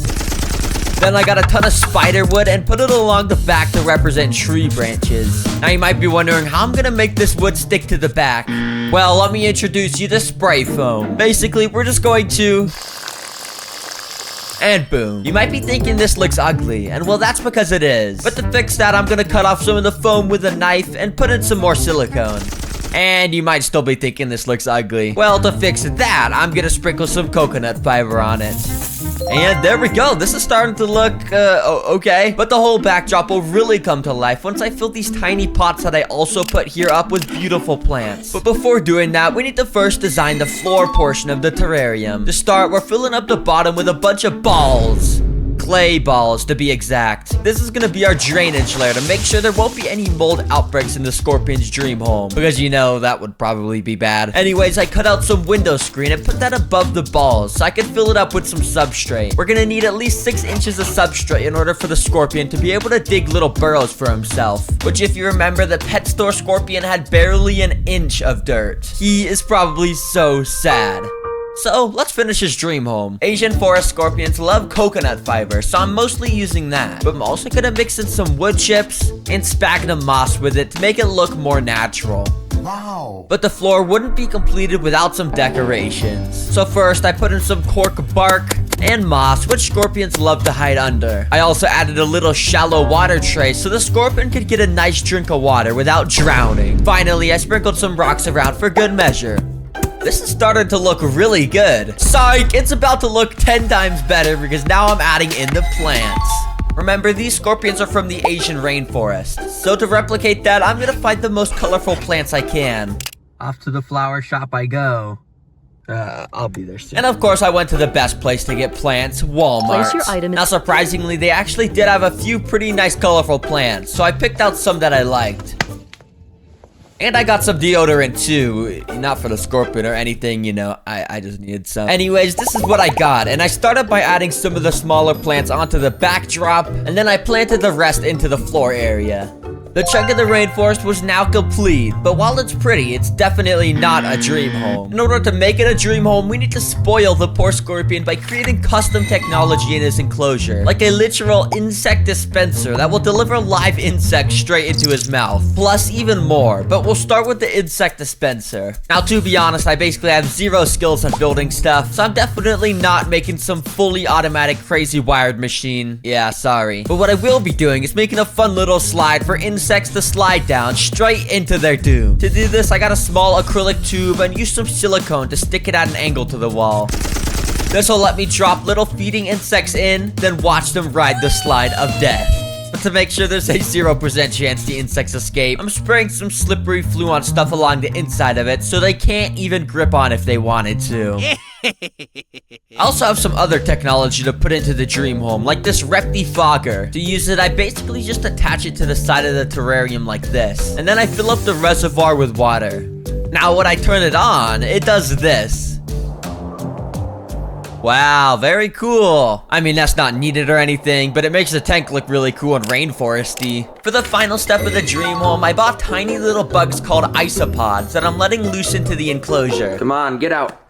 Get out. Isopods are basically the holy grail of bioactive terrariums because they do everything from cleaning up waste to stopping mold outbreaks. I mean, the scorpion will probably eat them, but it's worth putting them in because of all of their benefits. Well, I'd say this is pretty good for the dream home. Now it's time to surprise that Asian forest scorpion. So I went to the same pet store and sure enough, it was still there, just laying there very depressingly. I'm gonna save you. And of course, saving the scorpion meant forking up $21 so I could buy it. Let's go, baby. Remember, I built all of this stuff for the scorpion, so I want to see how he reacts once I let him in. But before adding in the scorpion, I figured I should probably give it a name so I could stop referring to it as just the scorpion. And since scorpions are so menacing and scary with their venomous stingers and sharp claws, it's gonna need a menacing name to match. So everyone, please say hello to Sir Fluffsalot. Isn't he so cute? Anyways, I was having trouble putting Sir Fluffsalot into his new home, so I had to resort to putting on gloves because I was too scared of getting stung.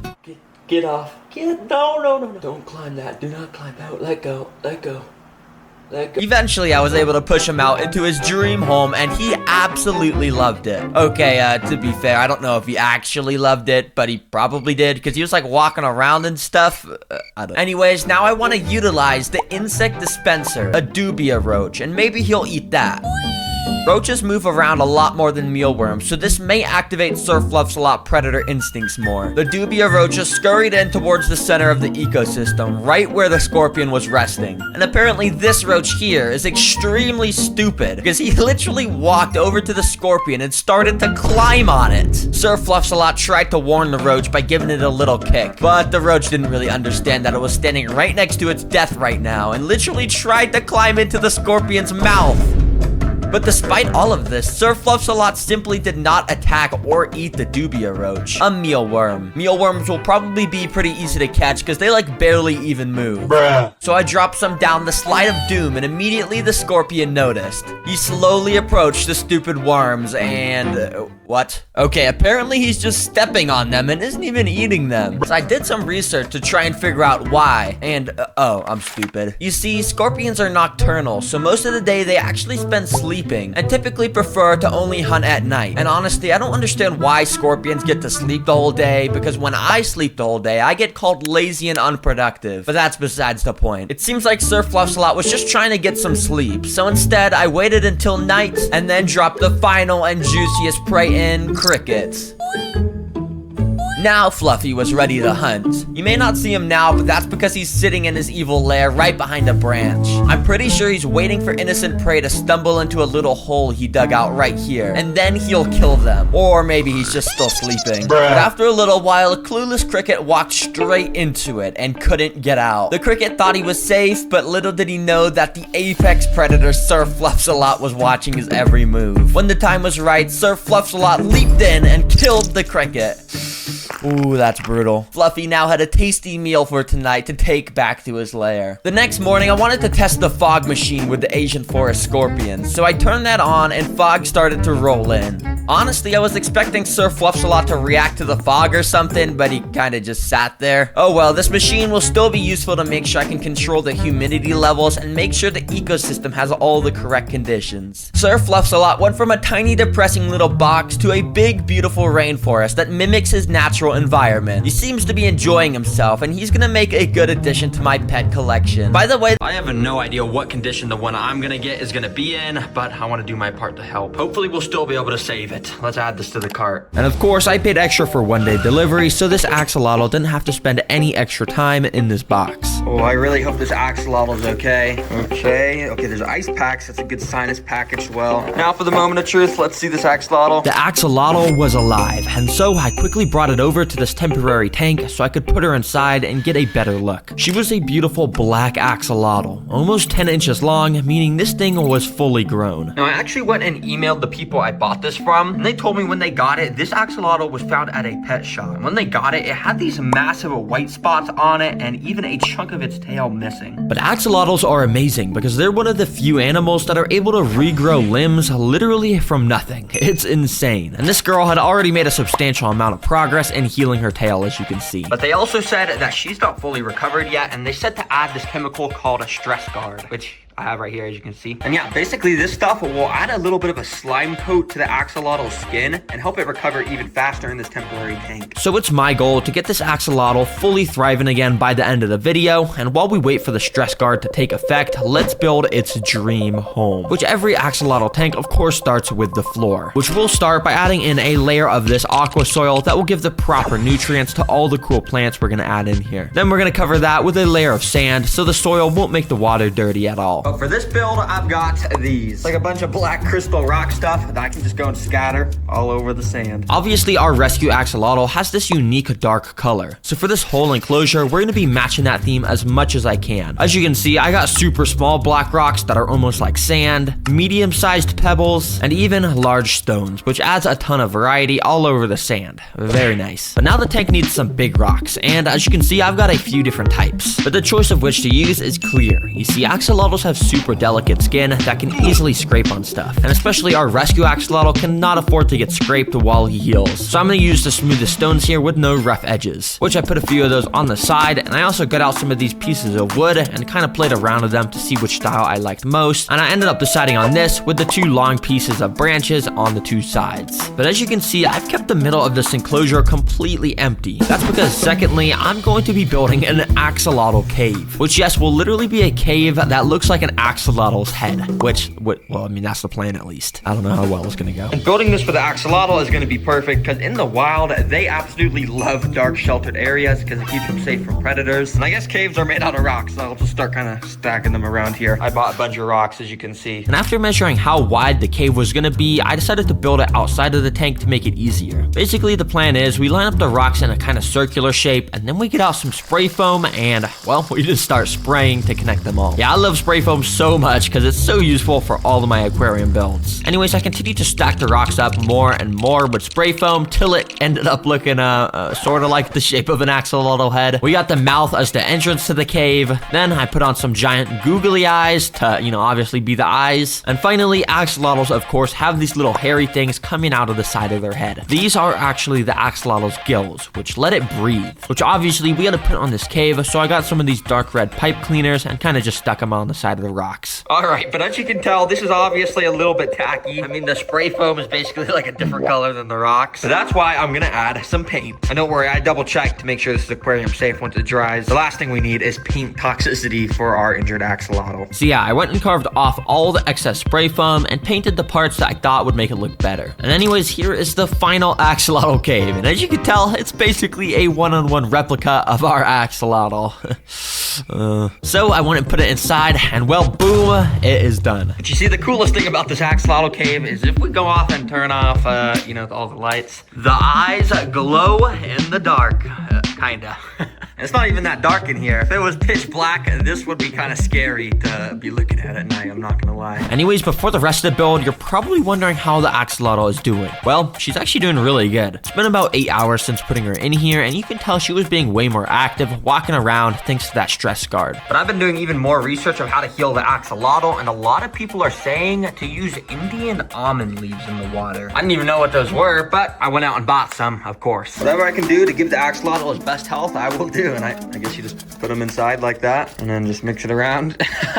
Okay. Immediately, you can see the leaves provided a little bit of cover above the axolotl, which probably helps her feel safer, but it also starts to slowly turn the water a cloudy tea color. Basically, this is because the leaves are spreading this thing called tannins around into the water, which is just some natural thing that helps the axolotl skin get even healthier. Nice. And if you didn't already know, axolotls literally don't need any sort of land area in their tanks. Which of course, while that goes into effect, the next step for the tank is DIY decorations. And this time, I've got a really good plan. I got a brick and chisels again. Yep, a couple videos ago, I tried to make a fish statue by carving it out, and it looked super good and super realistic, as you can see. Well, one of you guys commented saying I should make an axolotl statue, so let's see how this goes. So first of all, I sketched out how it was gonna look, and this time I got out a professional carving kit. And yep, I don't know what any of these tools do, but I immediately got to work. Once again, I refused to watch any sort of tutorial on how to properly do this, and that might have been reflected in my work quality because this stone was way harder to carve out than the one before. And even this is super sped up. If you see the real speed of how slow I was going, you could probably understand how painful this was. So I decided to just call it finished here. All right, check it out. As you can see, it is absolutely, it's really good. This could easily belong in the museums besides the other greatest works of art. Actually, guys, I'm just kidding. This looks like the stupidest caveman tried to draw a lizard on the side of his cave. It's not very good. Hey, it was still kind of fun to build, so I'm just gonna plop that right there. And if you think my sculpting work is super good, go ahead and leave a comment saying what I should build next. I might try one more, and I don't really know if it's gonna go too well. I also put on some googly eyes because, of course, everything needs googly eyes to look good. I'd love for the plants in here to match the black theme, but unfortunately, black plants mean dead plants. So I'm gonna have to stick to some old-fashioned blue plants. I mean green plants. They don't have blue plants. So you already know the drill. I drove to Petco, pretty much bought out their entire stock. And by the way, sorry to anyone that needs to get plants here after I visit. I always buy all the good ones. And I brought them back home. Now, for some reason, I forgot to click record on my camera during the planting process. But just imagine this is what it looked like. I took the plants, put them in the sand, and I did that with all of them.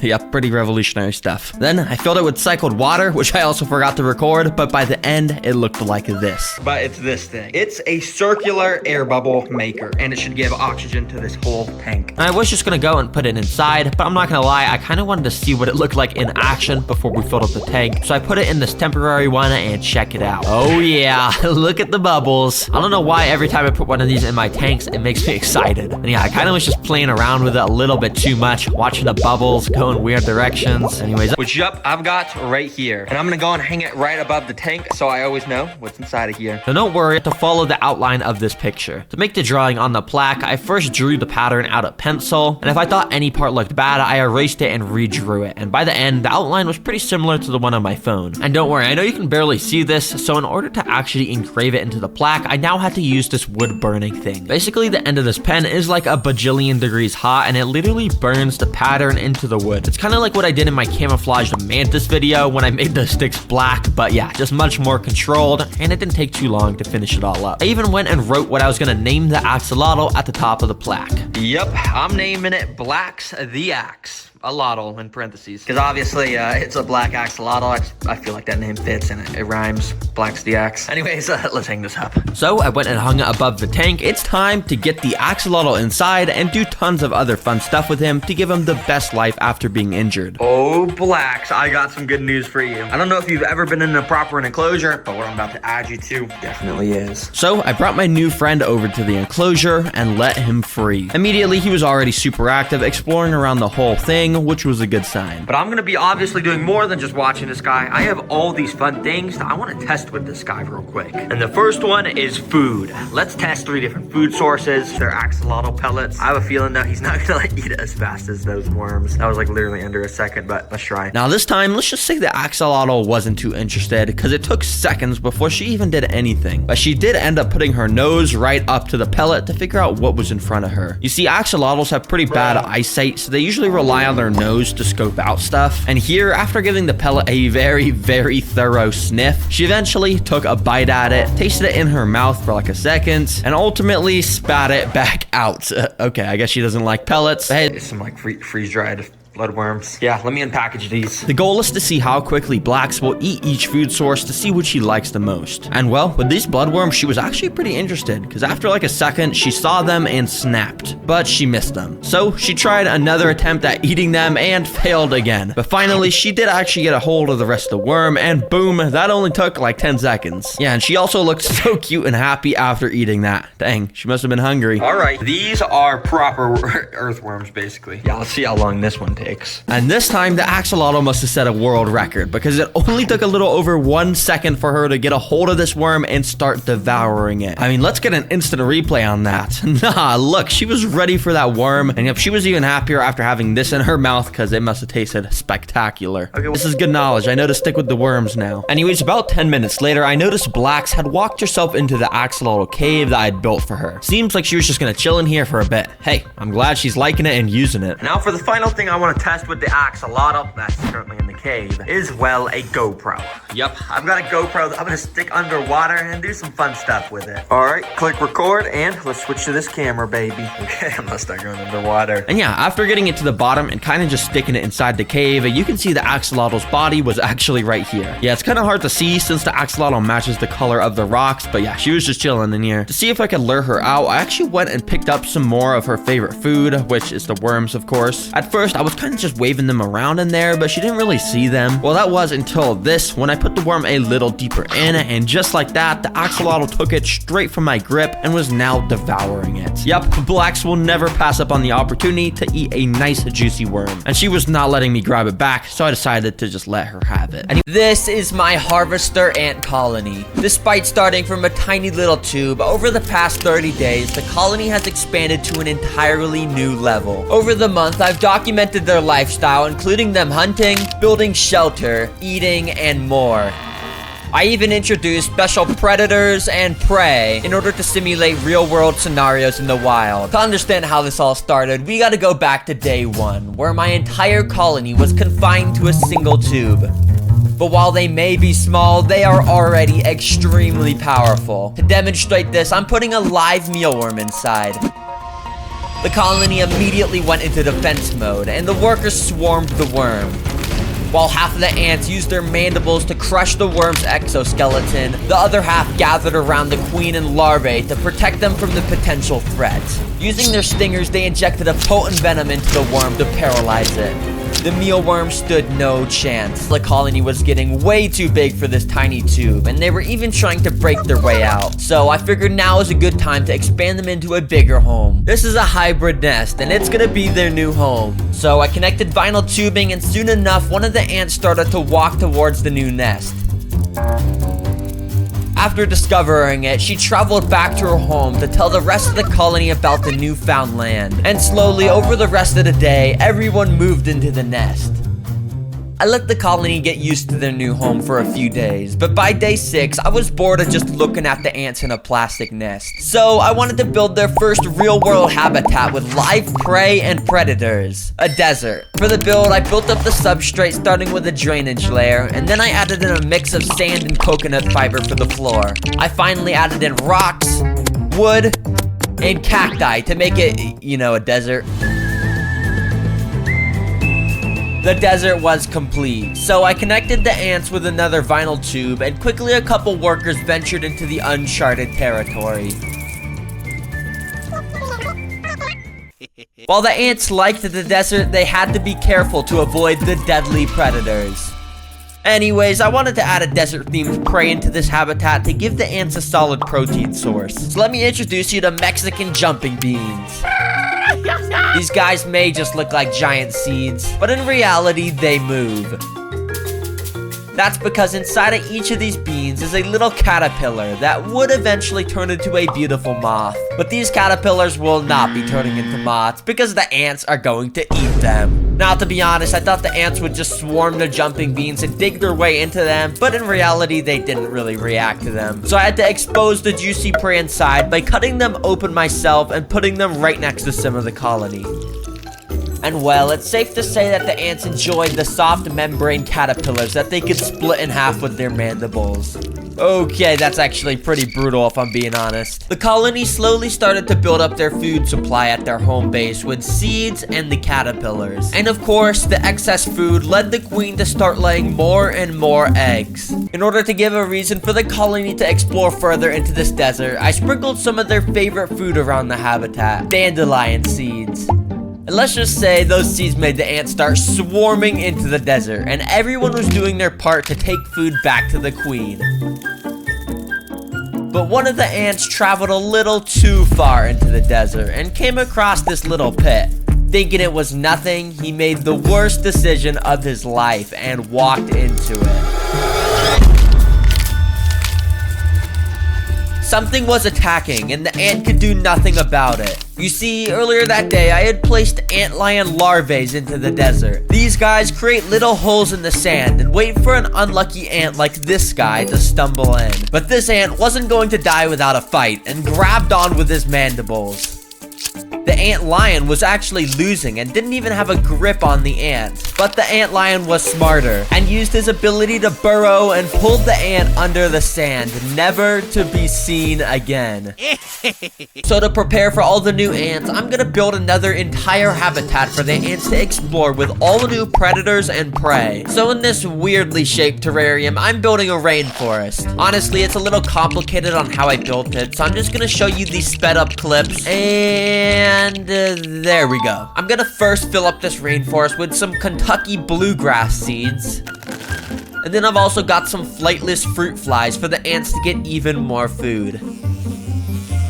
Of course, where there's food, the ants will venture. And within a few minutes, the ants were swarming their new habitat. The flightless fruit flies were the perfect size for the ants to hunt. And literally single ants could bring them back to the nest. But this wasn't just a food-filled dreamland. There are predators here, and this ant is about to figure out the hard way. As I'm about to introduce a fierce predator into the rainforest. Something menacing with excellent eyesight and sharp venomous fangs. Everyone, please welcome Jeremy, my jumping spider. Aww. I haven't fed Jeremy in days, so I expect him to instantly start eating the ants. Wait, what? Okay, it turns out Jeremy is a little bit camera shy and just instantly went to hide in some plants. I tried to push him out so I could film him eating some of the ants, but he just went and hid at another place where I couldn't even see him. Well, Jeremy is in this rainforest, and when he does decide to come out, these ants better be careful. I'm going to create a sandstorm. So I brought over my hairdryer and turned it on. The sand started to fly everywhere, and the ants that were out exploring had to try their best to cling onto the grains of sand that they could. But over in the rainforest, fog had started to roll in, and a thunderstorm appeared out of nowhere. This rain will play a vital role in making sure the ant colony has enough water to sustain their entire colony. With one wrong turn, the ant makes its way towards a carnivorous Venus flytrap. The ant slightly stepped onto it, not knowing its life could end at any moment. Foolishly, it fell for the bait, as Venus flytraps produce a sweet nectar to attract insects. As the ant was busy inspecting the plant, the flytrap slowly started to close its mouth, leaving no chance of escape for the ant. You could see the ant slightly moving around inside, but over the coming days, the Venus flytrap will produce a type of acid that will dissolve the poor ant into nothing onto an intruder in their home nest. The intruder I'm gonna put in the nest is this dubia roach. So I removed the glass and put the roach in. Immediately, it crawled down to the bottom of the nest where there were no ants. Now, to be honest, I thought the ants would instantly start swarming the roach, but it took a few minutes before even the first ant had contact with it. The ant got super scared and fell on his back. But the roach was just as scared, and it ran all the way to the exit of the nest. He then crawled out into the desert outworld, never to be seen again. Thankfully, the queen was left unharmed, and the colony got to live another day. Over the past 30 days, the ants went from a tiny tube to a thriving nest with multiple ecosystems. Although some of the ants were lost to predators, these are the most exotic insects in the world. And I have 7 of them that I'll be building homes for and showcasing their coolest abilities. To find an insect in the frame, let's go. And did you find it? Well, probably not, because this insect actually has a very special disguise. Scattered around here is a species of insect called Phyllium philippinicums, commonly known as leaf insects. Anyways, I don't have much to say about these guys. I just think it's pretty funny how over millions of years they've evolved to look like a leaf. Bruh. I mean, they could have evolved to have huge teeth and claws and stingers, but no. They evolved to look like a leaf. Now, for their home, I got this glass terrarium that's a bit bigger, since we have 4 of these bad boys, which will all eventually grow to be about 5 times as big, so I needed a lot of space. I wanted to make this look like a plains biome, so I got some artificial grass, and I also put a bunch of tree branches all around the tank, so the leaf insects could pretend to be leaves, just like they were born to do. Welcome to your new home, boys. I hope you like it. Or girls. I don't know if they're boys or girls. Most of the little leaves were just walking around and enjoying themselves, but a couple of the leaf insects started praising to the gods or something by raising their hands in the air and doing some sort of ritual.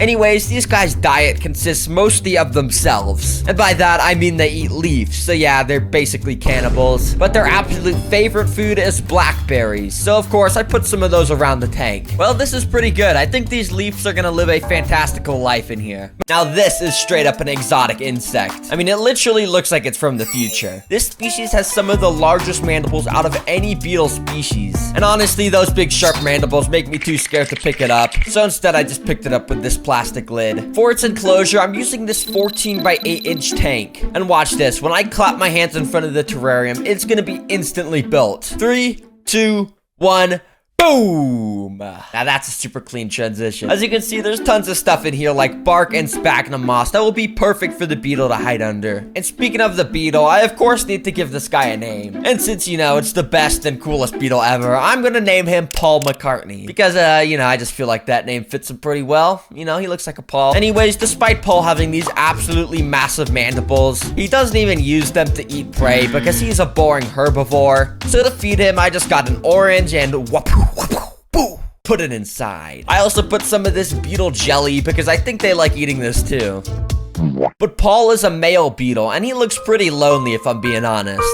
So I also got this female of the same species that is honestly a lot uglier than Paul because she doesn't even have those cool mandibles, but I put her in anyways, and soon she started to wander around. Eventually, she even climbed onto Paul's back while he was sleeping, which seemed to annoy him, and he got up and walked away. Not a great start to these beetles' relationship, but I'm sure Paul and this new female will eventually enjoy their home together and might even have little beetle babies. I'm gonna build this enclosure just like this, and as you can see, I built a nice little dirt enclosure with wood and moss. So now, can you guess what I'm gonna put in here based off of the enclosure? Your options are A, a shark, B, a dog, or C, an earthworm. The answer is If you guessed shark, you were actually wrong. The actual answer is none of these. It's D, a millipede. And yeah, technically, once again, this isn't an insect, but don't worry about it. This species in specific is a pink-toed millipede, which, to be honest, I don't know why it's called that, because its toes are not pink. I mean, it doesn't even have toes. If anything, it should be called a orange leg millipede, but whatever. Despite it being kind of disgusting looking, I built up enough courage to pick it up onto my arm and move it into its enclosure. Oh nah, this feels so weird crawling on me. What the heck? I swear this is actually like stinging me right now. What the heck? This feels so weird. Yeah, get off of me.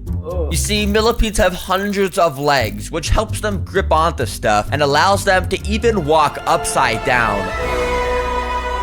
Okay, maybe it's not that cool. Now, unfortunately for this video, millipedes are the most boring eaters ever, and basically just only eat decaying matter. So I'm just gonna put some blackberries in here and, yeah, call it a day. Enjoy your home, little guy. These are banded diving beetles, and despite looking, kinda lame, they are actually carnivorous killers that will eat prey way bigger than themselves. For its tank, I got this 10-gallon aquarium, and basically, I'm just gonna fill it up with substrate, aquatic plants, and finally some water. Now, the best things about these guys is that they don't even need a water filter, since they are much less affected by variability in nitrogen or phosphorus concentration because they do not breathe. So yeah, let's put them in. The little beetles were shy to come out at first, but eventually the tank was swarming with all 7 of them. The way they swim is honestly just really cool because they got these little legs and stuff that they propel themselves with, which I guess is just kind of normal and not that cool, but now I want to show you guys how these beetles eat prey. So to do that, I got some mealworms and dropped them in the water. After a few minutes, amazingly, a beetle stumbled across a worm. So he grabbed it with his legs and pulled it all the way up to the surface of the water. When he got there, he started to absolutely devour the mealworm by sucking the life out of it.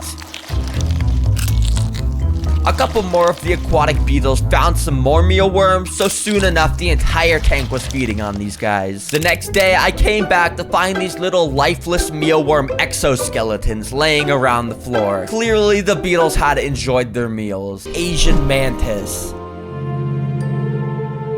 Despite looking absolutely majestic, this is secretly a monster that devours its prey while it's still alive. But to be able to see that, I need to recreate her natural environment in this little enclosure. So I built it up with all sorts of stuff like bark and moss, and soon enough, it was complete and ready for the mantis. Now, mantises actually have these little sharp spikes all over their legs, which allows them to grip onto very smooth surfaces like this glass. And because this mantis is so beautiful, I'm gonna name her something beautiful to match. So everyone, please say hello to Birchroot.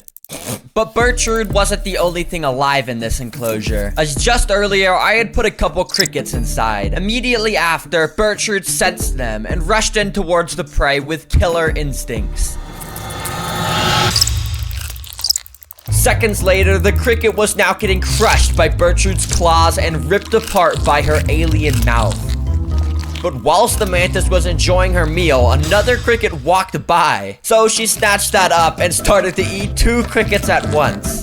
Clearly, she was pretty hungry. Now, Birchroot has got to be one of the coolest insects I've ever seen. Like, seriously, she looks like King Kong right now. Apex predator. Not only does this insect have fangs, but he also injects a potent venom into anything it bites. Everyone say hello to one of my jumping spiders. Aww. Now, yes, technically by definition, this isn't an insect, but by my definition of an insect, it is. So, don't comment about it. Now, I'm not gonna pick up this guy with my hands because they're super fast and he'd probably just jump off my hand and go hide under the couch or something, and I don't want that. So I'm just gonna speed run his new home real quick with tons of places for him to jump around, and boom. Let's get this little guy into here. These spiders are actually one of the coolest species because most of them have the ability to eat prey up to 3 times their own size. So of course I had to challenge my jumping spider by dropping in a few pretty decently sized crickets. Immediately the jumping spider hit on this piece of wood, seemingly waiting for the perfect moment to strike a cricket. But the funny thing was that he never actually did any attacking. If anything, the jumping spider was actually afraid of the crickets because every time he saw one, he got startled and slowly walked backwards. It was actually pretty funny.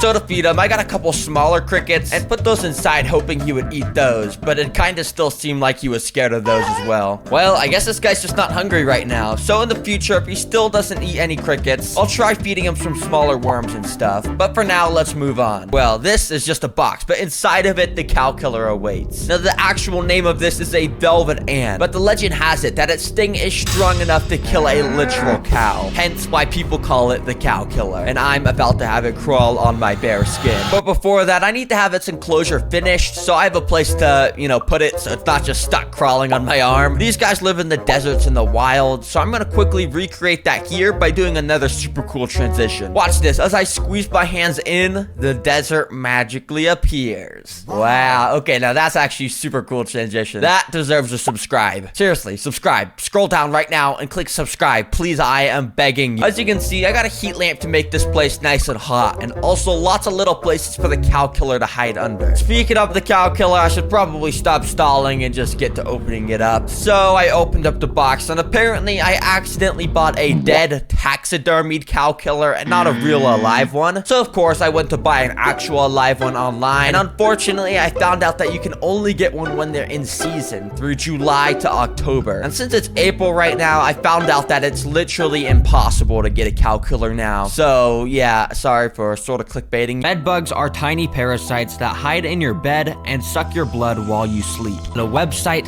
that will literally sell you 10 bed bugs. Now, I don't think these are meant to be kept as pets, but hey, $20, what could go wrong? Let's just buy these. So in this video, I'm gonna build a home for them, document exactly what it's like to have bed bugs as pets, and literally feed them my own blood at the end of the video. Yes, I'm not kidding. I don't know why I'm gonna do this to myself. Anyways, until the bed bugs got delivered, I got an enclosure to build their home. Now, I'm pretty sure there's no documented case of anyone keeping bed bugs as a pet, so I figured out what they need myself. Yeah, all these supplies are for the bed bugs. Anyways, first up, I started to pour some coconut fiber dirt into the enclosure for step number 1, the floor. You see, for most of the floor, we want to use this dirt material, but that's not it. We actually want to pour a layer of sand on top of it, just like this. You see, I'm doing this because bed bugs would be almost impossible to spot if they were just on dirt, but on the sand, I should be able to see them perfectly. And I really got to make sure I keep track of every bed bug, because if they escape, let's just say I'm not going to be sleeping too well. Why am I doing this? Anyways, I finished off the floor by creating some little sand mounds in the back that I would soon be able to cover in decorations. And speaking of decorations, for step number 2, we're gonna put in the natural decorations. For those, I got out some simple stuff like cork bark, spider wood, and some gray stones, and strategically placed them around in the sand. I even stacked a few pieces of wood in this corner and covered the top in some moss to make it look like a tree. Yeah, it's pretty cool. I'm an expert designer, as you could tell. And all this stuff is gonna be perfect because bed bugs like to hide under tight little spaces just like these, which is also why they like to hide under mattresses. Yeah, it's pretty cozy under there. To finish off the natural decorations, I planted a bit more moss around just to add some more color and bring the whole thing to life. All right, now for the next step, it's time for the artificial decorations. And basically what that means is I literally want to build a mini bed from scratch to put in the middle of this enclosure to see if the bed bugs will prefer to hide under natural decorations or if they really just love beds. So I'm gonna buy some fabric and then I'm gonna fill that fabric with cotton. Then I'm gonna sew the ends of it together and probably it'll look something like a bed, but I don't know if it's actually gonna work because I've never really properly sewed before, but yeah. Anyways, I grabbed all the materials needed and drove home. So anyways, like I was saying at Walmart, we first just put down the fabric like this, and I said I was gonna use cotton, but I found something that would work even better, which is this giant like foam board. And so with that foam, I cut out a bed shape, then cut the fabric and got to sewing. Honestly, I had no idea what I was doing. I was kind of just threading the string through randomly, and it ended up looking pretty trash, and eventually the string came apart, so I decided I would just do it the old-fashioned way with some tape, and in no time it was done. Now, of course, I'm gonna put this in the middle of the enclosure, but that's not all I'm gonna do. You see, the reason bed bugs love mattresses so much is because they smell like humans. So basically what I need to do is make this mini mattress smell like me, and I have the perfect idea for how to do that. So I got out my bike helmet, lined a little towel rag along the front of it, it, put it on, and started to go for a bike ride. So basically, I'm just gonna ride around for like 20 or 30 minutes, and that towel I put in my helmet should absorb all the sweat, and then I could just basically squeeze it on that little mini mattress. Yeah, I'm a genius, I know. So I went on my little ride up and down some hills, you know, and when I got home, I took the rag off my helmet to see if it would work. Okay, I think there's like a solid amount of sweat on this, so I guess let me just go and try and squeeze it on top of this. Come on, just get a little bit of sweat out. Oh, shoot. Okay, wait, that's actually a pretty good amount of sweat. Dang, wait. Okay, this is kind of nasty, I'm not gonna lie. And there we go, it just kind of looks like someone peed in the bed now, but hey, this should smell like me now. Well, now that the mattress is done, it's time to move on to the final step, which is a DIY technology. Now you see, bedbugs are attracted to an air molecule called CO2 because it's the same molecule that humans breathe out. And since bedbugs love that smell so much, I'm gonna build my own custom CO2 emitter right there, and then I'll test to see if the bedbugs like go flock towards the smell. I don't know, it'll be cool though. Now to make a CO2 emitter, you first gotta get out a nice large soda bottle and pour all the soda out. Well, technically you don't have to pour it out, it's just not healthy to drink that much soda, so yeah, that's why I'm pouring it out. Anyways, then you get the empty soda bottle and fill it up with some special ingredients. First, we fill it up almost entirely with water, and then add like 2 cups of sugar. And then the final step is to add some yeast in here, which is the same thing you use to bake bread. Basically, all those ingredients I just added are gonna react and do some science, and basically, out the end of this tube that I attached, a bunch of CO2 is just gonna come out, and yeah, I'm just gonna see if the bed bugs go and smell it or something. I don't know. Well, the bed bug enclosure is now finished, and that means it's time to add those nasty creatures inside and be the first person to have pet bed bugs. Literally doesn't have a roof. Well, I forgot one important step, escape proofing the enclosure. But don't worry, because I've kept ants before, and I actually got this special serum for the ants that prevents them from escaping, and I'm just hoping that it'll do the same for the bed bugs. Basically, you just get out a little cotton ball, put some of the special serum on the end, and rub it in along the top edges of the enclosure. Alright, now even if the bed bugs are able to climb the glass, they're gonna climb up, and then they're gonna get to this stuff, and basically it's just super slippery, so they're just gonna slide right off. And then finally, I'm just gonna put this top on it just like that. That won't actually do anything because these holes are pretty sure too big. Yeah, the bugs could probably just fit through it. All right, well, here they are, the bed bugs. They literally just got delivered, so thankfully they weren't sitting in the snow too long. But as you guys know, I'm not exactly too thrilled to be keeping these as a pet because like I said, I'm literally going to let them be sucking the blood out of my arm.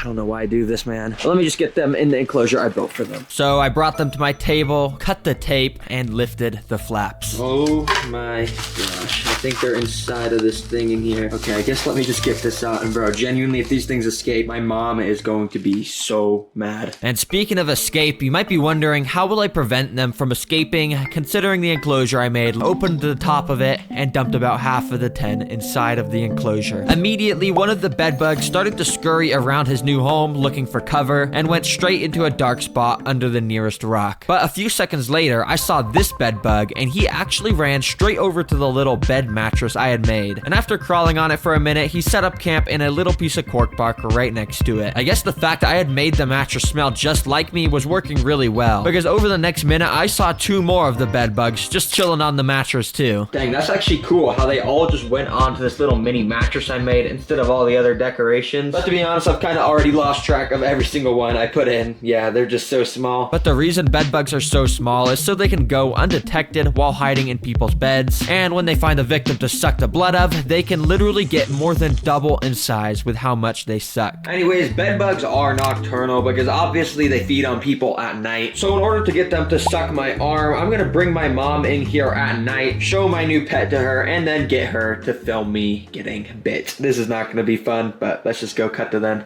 You have to guess what pet is in there based on the stuff. I'm gonna guess. I'm thinking a spider. A spider? A spider. Well, it's a bug, and I'm just gonna tell you what it is. It's, well, don't get mad at me, seriously. It's bed bugs. No, it's not, dude. Yes, it's pet bed bugs. That's funny. That's not cool. It's pretty funny. Okay. No, dude. Okay, so to attract the bed bugs, I built this little contraption. Basically, I just take that off, and I'm just gonna pour some of this stuff. It's yeast. But basically, this is gonna have a chemical reaction in this bottle, and after I shake it up, it's basically gonna produce carbon dioxide, which is CO2. So I'm just gonna leave this tube here, and we'll just see if any bed bugs come out, so you can see them. Wait. Do you see that? Oh my god. Wait. Right, no, there actually is one right there. Do you see that? It's like a little tiny orange thing. Yes. Oh, that's a bed bug. Oh my god, you're so crazy. But the good thing is you're not gonna have to deal with them because, well, I have to tell you something. You remember the other day I got a leech and I let it suck on my arm? Yes. I have to do that with the bed bugs. No. Yes. No. Okay, They well. don't feed off of your arm. Yeah, they suck your blood. Oh my god, they do not. So basically I've collected about, I think, 4 of the bed bugs in this jar. Well, I just gotta roll up my sleeve, I guess, and we're gonna feed them. Oh my gosh. All right, so, well, I guess let me just start. We're just gonna tip the jar like that and slowly let them crawl out. Okay, there's one on my arm right there. Oh Let's my just god, test it dude. with one. Yeah, we're just doing one. Just No, two. just do 2. Don't do any more than that. That's okay. We need to get all 4 No, of we them. do not. No. Okay, put them back. That's it. Why? Because they're crawling and I'm not getting them anywhere else in this house. It's okay, they'll bite me. So basically they can pick up the scent immediately of what my arm is like, and I'm pretty sure these 3 are already all biting me. This God, one's just dude. the one that hasn't bit yet. Soon enough, all 4 were biting, and basically all I felt was a little bit of a prick. The pain wasn't anything crazy though. But over the next 10 minutes, my mom and I would watch them fill up with my blood. All right, so I just took the camera from you, and as you can see, I think they're starting to fill up. Is this weird? Yeah, super weird. Oh, you can see them fill up with blood? Yeah, if you look closely at their bodies, like, you remember how they were super thin? Now they're kind of getting a little thicker, and it should start to turn red soon. Oh, they already are, actually. Disgusting. Oh, do you see that one? Ew. It's starting to move. No. That means it's done. Oh my god, So good. basically what you do when it's done, All of them in the jar. it's okay, we'll get it.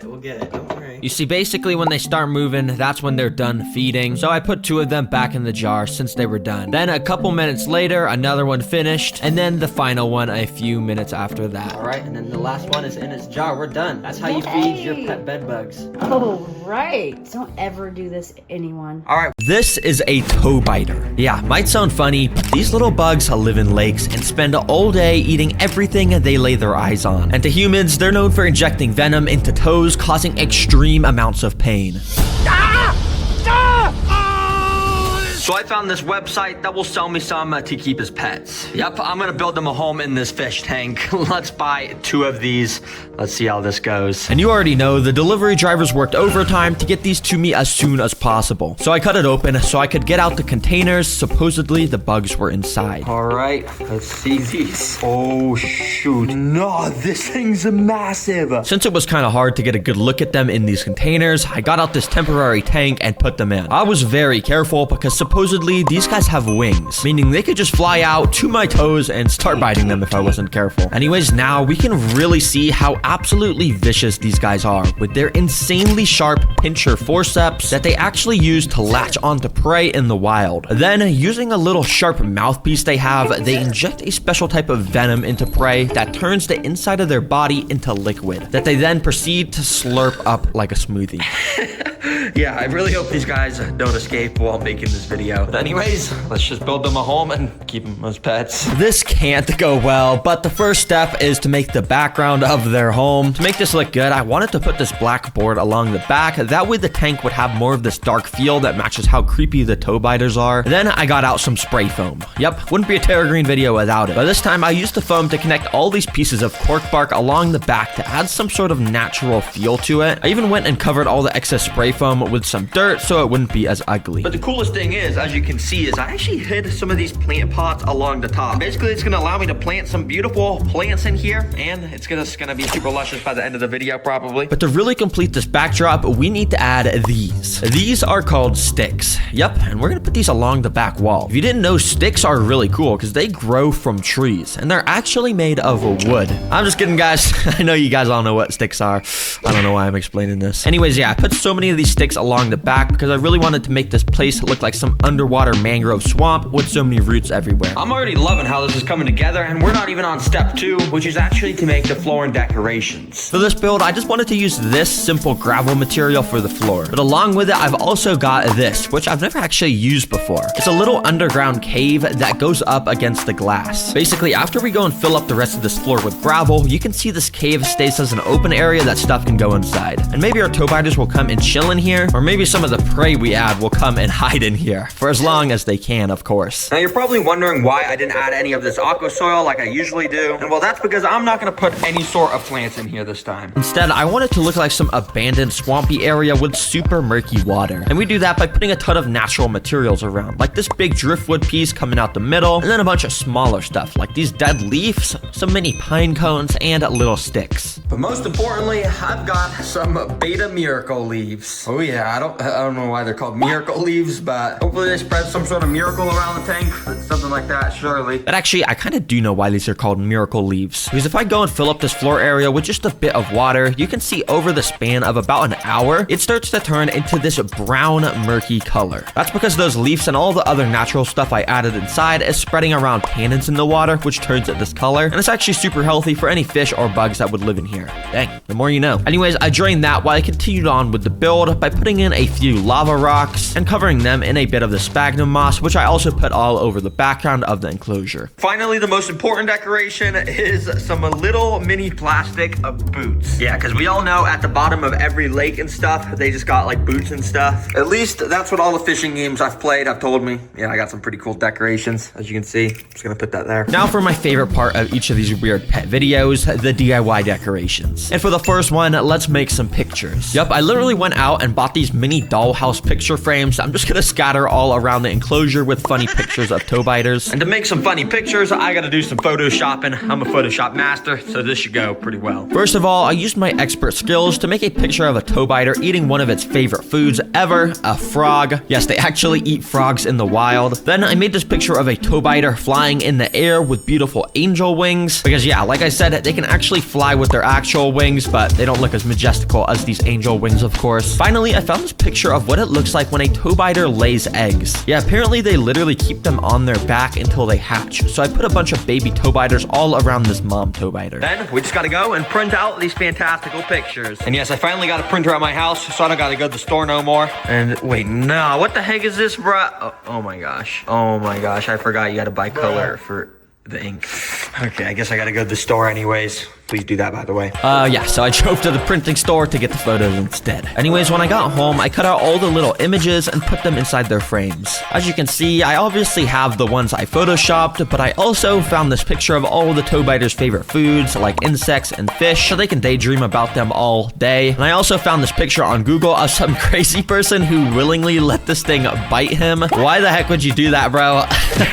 I don't know, I just thought I had to put this in. Anyways, for the next DIY build, I'm gonna make some signs. Yep, I literally went out and bought all these random pieces of wood so I could burn some cool patterns on them with my super hot wood burning pen. With the first sign, I made it say, beware of the biter. And I even put a little bit of eye emojis at the bottom. You know, I just thought those look cool. And then on the second sign, I made it said, rest in peace to all the insects and fish that enter this tank. Because as you know, toe biters do not take kindly to those kind of things. And I could just go and put these inside of the tank. I kind of want them to look like signs. So I got these sticks that I use for the background, which I'm gonna go and hot glue to the back of them. Once they dried, I stuck the two signs in the floor and got out the final sign that I was gonna make a pattern on. This time, I stuck these little wooden letters onto the sign to write toe biters. Then I completely burned all the letters black so they stood out. All right, let's just hang that right there. And oh, that's actually fire. Hold on, wait, that's actually on fire. Oh, no, I'm just kidding, guys. It's just some editing. Yeah, don't worry, but it is actually fire. That's pretty cool. And now the build only needs one more thing. Some plants to put in those pots that I had at the top of the enclosure. So I drove to Walmart to buy them. Oh yeah, I haven't been to Walmart in so long. I already know they're gonna have some fire plants. Bro, what is this? Wait,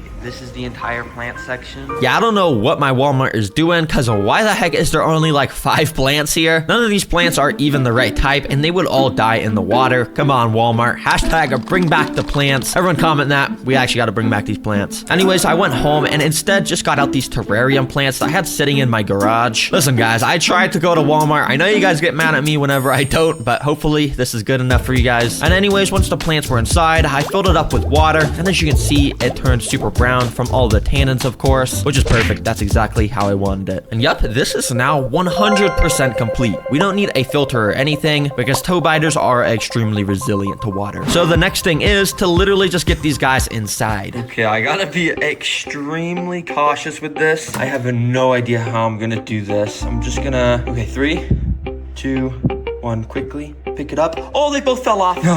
Okay, they're swimming around. I'm gonna put this back on top so they don't fly out. So I instead went with a different approach and moved the cork bark to the new tank and instead used this net to try and transport the toe biters without them flying away. Okay, move.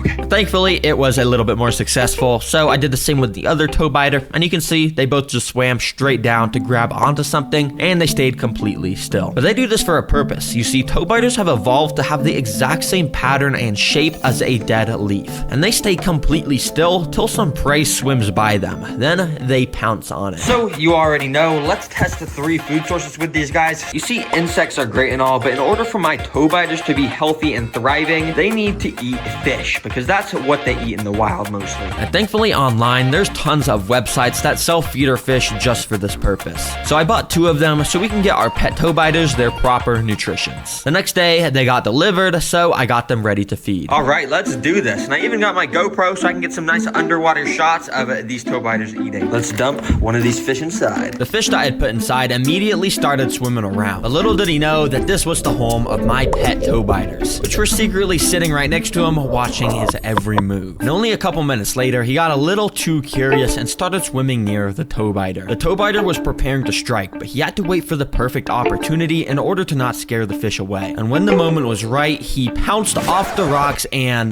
missed and scared it away. Bruh, come on, I thought you were a master hunter. So instead, 5 minutes later, I decided to just help him out by feeding him with some tweezers. There you go, boy. Hope you enjoy. And yeah, this seemed like it was probably his favorite food, and he would not let go. Mealworms are one of the most common foods for the kind of pets I keep, so I had a feeling these guys would definitely enjoy them. First of all, I dumped one in the water with some tweezers and waved around in front of this guy. And instantly, he dashed off of his rock towards it, and it actually scared me a bit, but he didn't even actually end up attacking the mealworm. So when he found a new spot to go and rest, I did the same exact thing. And this time, he struck at it, and he scared me so much, I actually dropped the tweezers with the worm. I don't know why this scared me. I'm literally using tweezers, but yeah. Anyways, on the 3rd attempt, this is what happens. He went and grabbed the mealworm with his claws, and he actually got a good grip with it. Then he brought out his sharp mouthpiece and started finding a good spot to poke into the worm with. Eventually, he made the bite, and as I said earlier, they inject a special digestive enzyme into their prey that turns the inside of them into a liquid that they then proceed to slurp up like a smoothie. And yeah, this must have been a tasty smoothie. I think there's roaches in here. Oh yeah, right there. You see them. I wanted to make this one quick, so instantly I put one of these roaches in front of the second toe biter, and almost immediately he pounced onto my tweezers totally, and he just like would not let go. I think he didn't even see the roach, so I just knocked him off the tweezers and tried again. This time he actually grabbed the roach, but he also grabbed onto my tweezers again and straight up just would not let go. So I kind of just set the tweezers down while he ate the roach, and you can see this guy was also absolutely slurping this up and probably enjoying it a lot.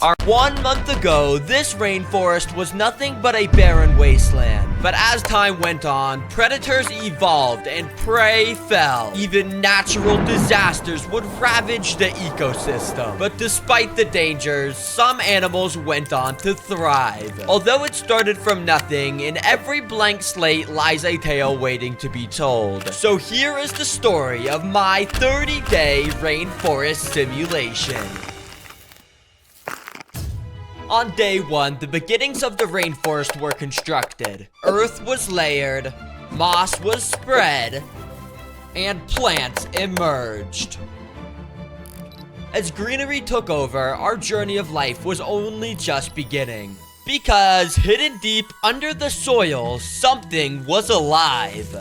There were earthworms. These creatures are expert dirt excavators, helping plant roots spread.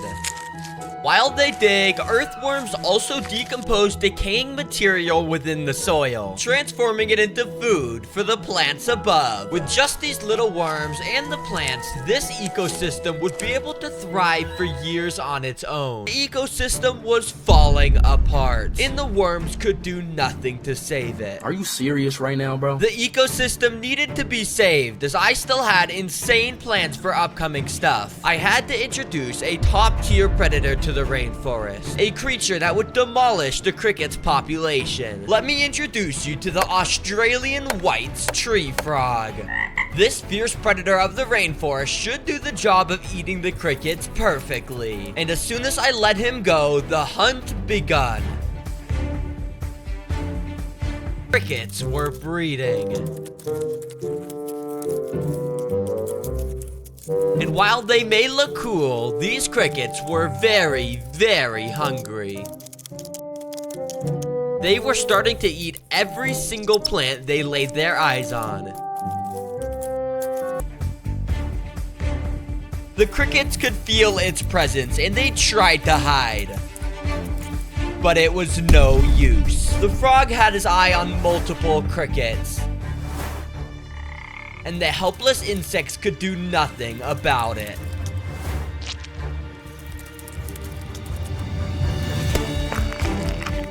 It only takes a singular strike from the frog. And with it, he earns himself a nice and tasty meal. The cricket's population finally begun to fall as there was a new king of the jungle.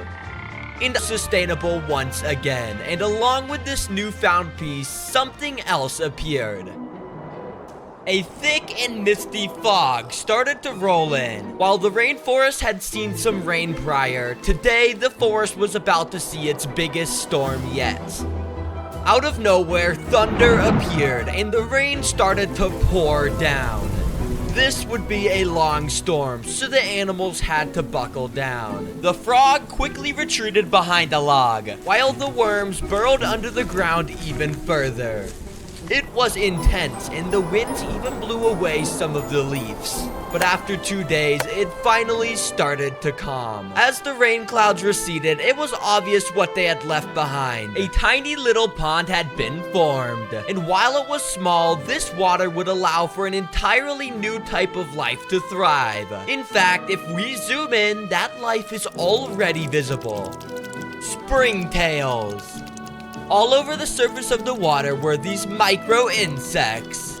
In just the few days that it was raining, these creatures rapidly reproduced all over the forest. But thankfully for us, these guys have no ill intent, as their main purpose is to break down organic matter in the plants and water, helping the whole ecosystem to thrive even more. The little springtails even ventured onto this log to clean it. But this sustainability would not last very long, as under this very log, something bad was brewing up. Over the next few days, an odd sound was continuously growing louder and louder. There was a new creature alive under this log. So on day 14, I lifted up the log to expose what was underneath. Mealworms were in full breeding mode. These mealworms are different from the earthworms at the start of the video, as their numbers are much, much larger. Because of this, they're stripping too many essential nutrients from the soils, and in turn, they are tipping off the balance of the ecosystem. The plants once again started to disappear, and by day 17, these mealworms were absolutely everywhere. The frog had noticed these new insects and immediately started his hunt. He tried to eat as many as he could. But it was no use. Mealworms breed at a rapid pace, and the frog could simply not keep up. And at this state, the ecosystem was once again collapsing at an even more drastic rate than before. It was time to introduce a new predator to our rainforest once again. Meet the green anole. Our ecosystem is about to be introduced to 2 of these cold-blooded creatures. And as a result, everything should hopefully be fixed. So I added them in. And almost instantly, they sensed the worms. Now, they may look small, but these lizards are incredibly fast, allowing them to ambush any worm they laid their eyes on. The green anoles sat on a vine, waiting for an unlucky worm to stumble across them.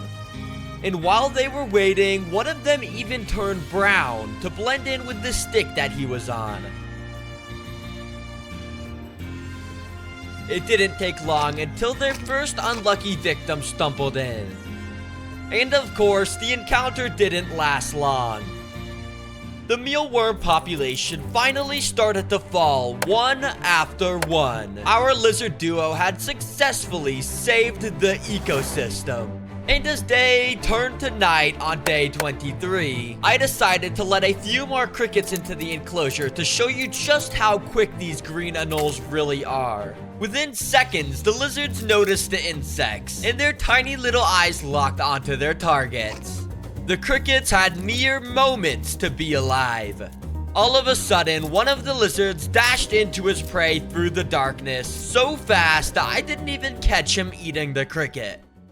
The earthworms, frogs, springtails, and lizards were now thriving together to finish off our rainforest simulation. And on the final day, day 30, I woke up to something magical. Flowers had bloomed and luscious plants were everywhere. The rainforest was complete and our remaining animals could live happy together. Apparently, there's this rare species of lizard that not only looks like a dinosaur, but acts just like one.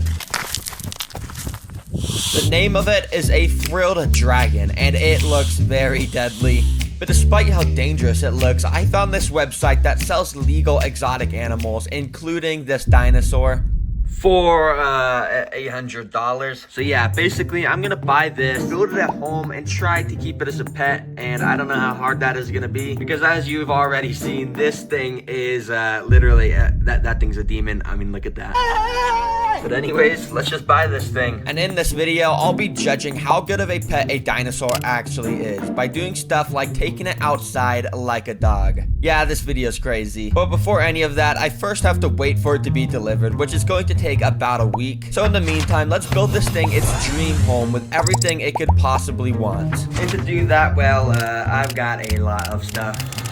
I first put together the glass enclosure to build the dream home inside of. And anyways, now it's time to actually build the dream home, and to do that, there's 5 steps, starting with creating the background. To create the background, I sprayed a ton of foam all along the glass so I could stick a ton of wood to it. You see, I'm basically recreating a forest in here, since that's where frilled dragons live in the wild. And to complete the forest look, I covered it in a ton of dirt and wood chips so it'd look nice and natural, you know. As you can see, this tank is already looking very, very beautiful and natural with all that wood and dirt, but it's also looking a bit brown and lifeless too. So let's get to doing some more stuff, starting with the floor. Now I know I was just complaining about everything being brown, but to make the floor we do gotta use some brown dirt. So yeah, the cheapest way to get a bunch of quality dirt is to use one of these compressed coconut fiber bricks, which may not seem like a lot of dirt, but if we add a huge tub of water to it, well, now it's a lot of dirt. Finally, I mixed in a bunch of other types of brown stuff, because that's what forest floors got, you know. Alright, this is starting to look almost like a forest, but we're still missing some key things. So let's move on to step 3, plants and decorations. Now first of all, I've got 2 different types of moss, which to start, I'll use carpet moss, which comes conveniently packaged in this box. Now I always thought moss was just like dead grass or something, but it's actually an alive organism that over time is gonna grow and overtake the entire terrarium. Pretty cool. And I also spread a different type of moss around to add a little bit more variety in this tank. Now this moss is absolutely fantastical, you know, it really brings the whole thing to life. But I'm gonna need way more plants if I'm gonna make this thing look like the dinosaur's actual habitat, which means I'm gonna go get some actual plants with leaves and flowers on them and stuff like that. Which, you know, I like Legos, so of course I bought some, baby. When I got home, I figured I should just build the Lego set real quick to see how those plants look. So I put that all together, and then I put each of the plants inside of the enclosure and check these out. Yo, this looks so cool. I'm just kidding, this actually looks pretty stupid. I don't know why I spent $50 on this. Get this trash out of here. Instead, I of course got out the plants I bought and planted them around the tank.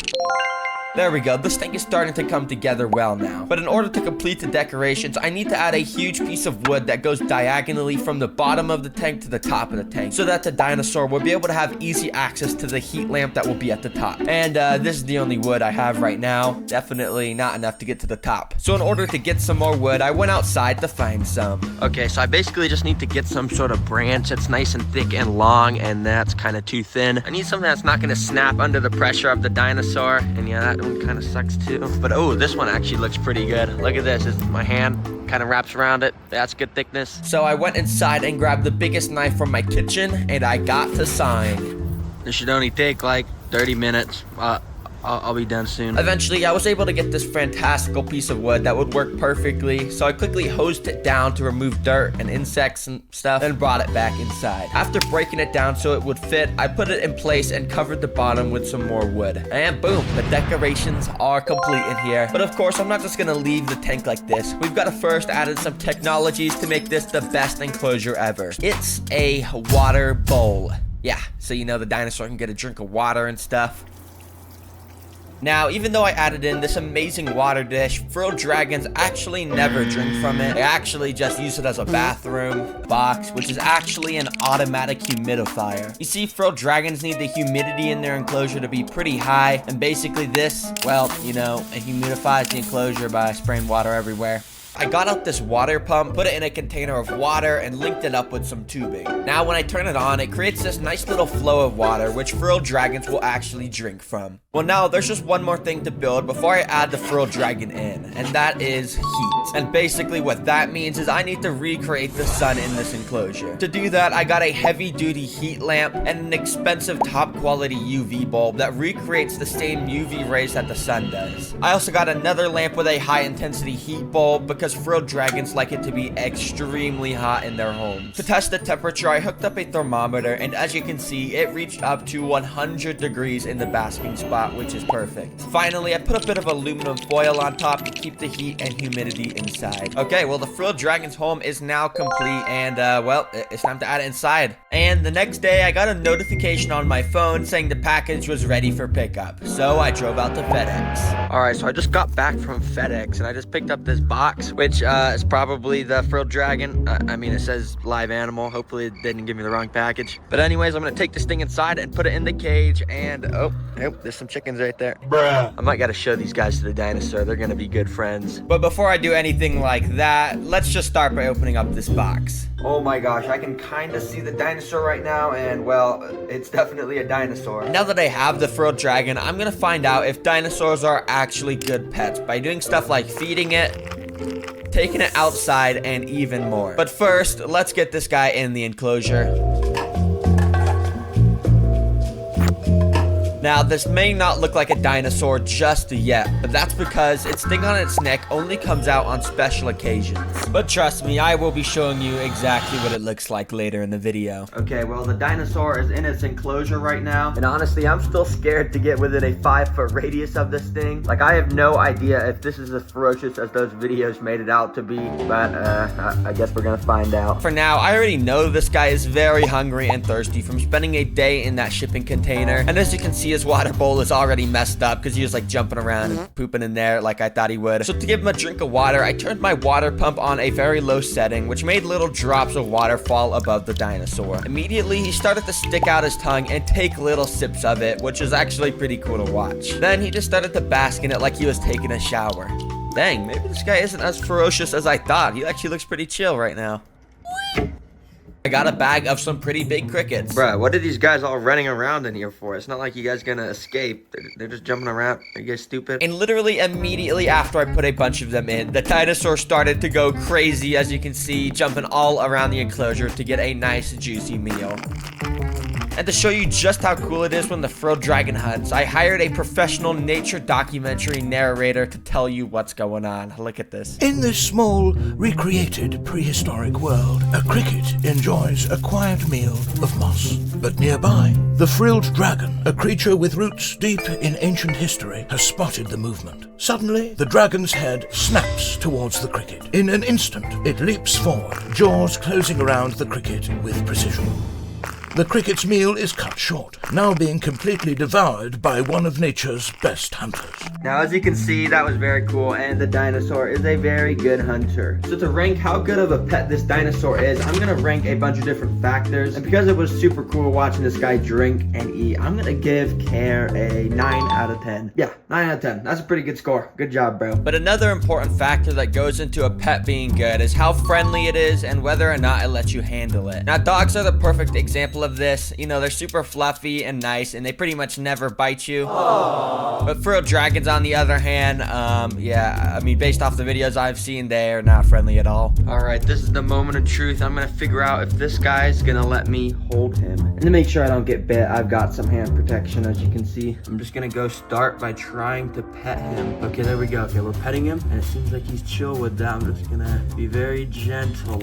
Oh! Okay, I got very scared there for a second, but... So yeah, I was too scared to pick him up with my hand, so I just picked up the log he was sitting on. There you go. Good boy, good boy. Okay, we're doing it. Okay, so we're just gonna start by putting him on the kitchen table. Let's see. Stay right there. And there we go. Look at him. When he's out of his cage, he's doing good. He's just sitting there. Dang, but he's actually being a good boy. And the craziest thing is you see the frill on his neck. It hasn't even come out yet. So usually they put the frill out on their neck when they're super angry. But this guy, he hasn't even put it out once. He's like super chill with me. So he's just letting me pet him. He's a good boy, bro. And since the dinosaur was doing so good just chilling inside, I decided I would try and bring him outside to let him explore the world. And I'm outside with the frilled dragon. Look at this. He's just basking in the sun. This is awesome. It's actually pretty cool. He's like blending in with the log. I'm pretty sure he does that to avoid any birds of prey. Because normally in the wild, they're like scared of birds attacking him. But right now, he's just blending in with the log. He's not even scared at all. And like I said, I was going to show the frilled dragon to the chickens. So I don't want him to get too stressed out, but I'm just going to kind of let him see the chickens. You see them over there? Yeah, you see the chickens? Aren't they so cool? Oh, they look pretty scared. And oh, okay, they're just running away. Yeah, I think they're scared of him. Okay, I'm just going to bring him back inside. That actually went very well, and the dinosaur didn't even get mad at me once. But to be fair, I was too scared to hold him, so because of that, I'm giving friendliness a 7 out of 10. And now for the final thing that determines how good a pet is to see the reaction of my mom. So yeah, I'm gonna show it to my mom. Have you seen my new pet?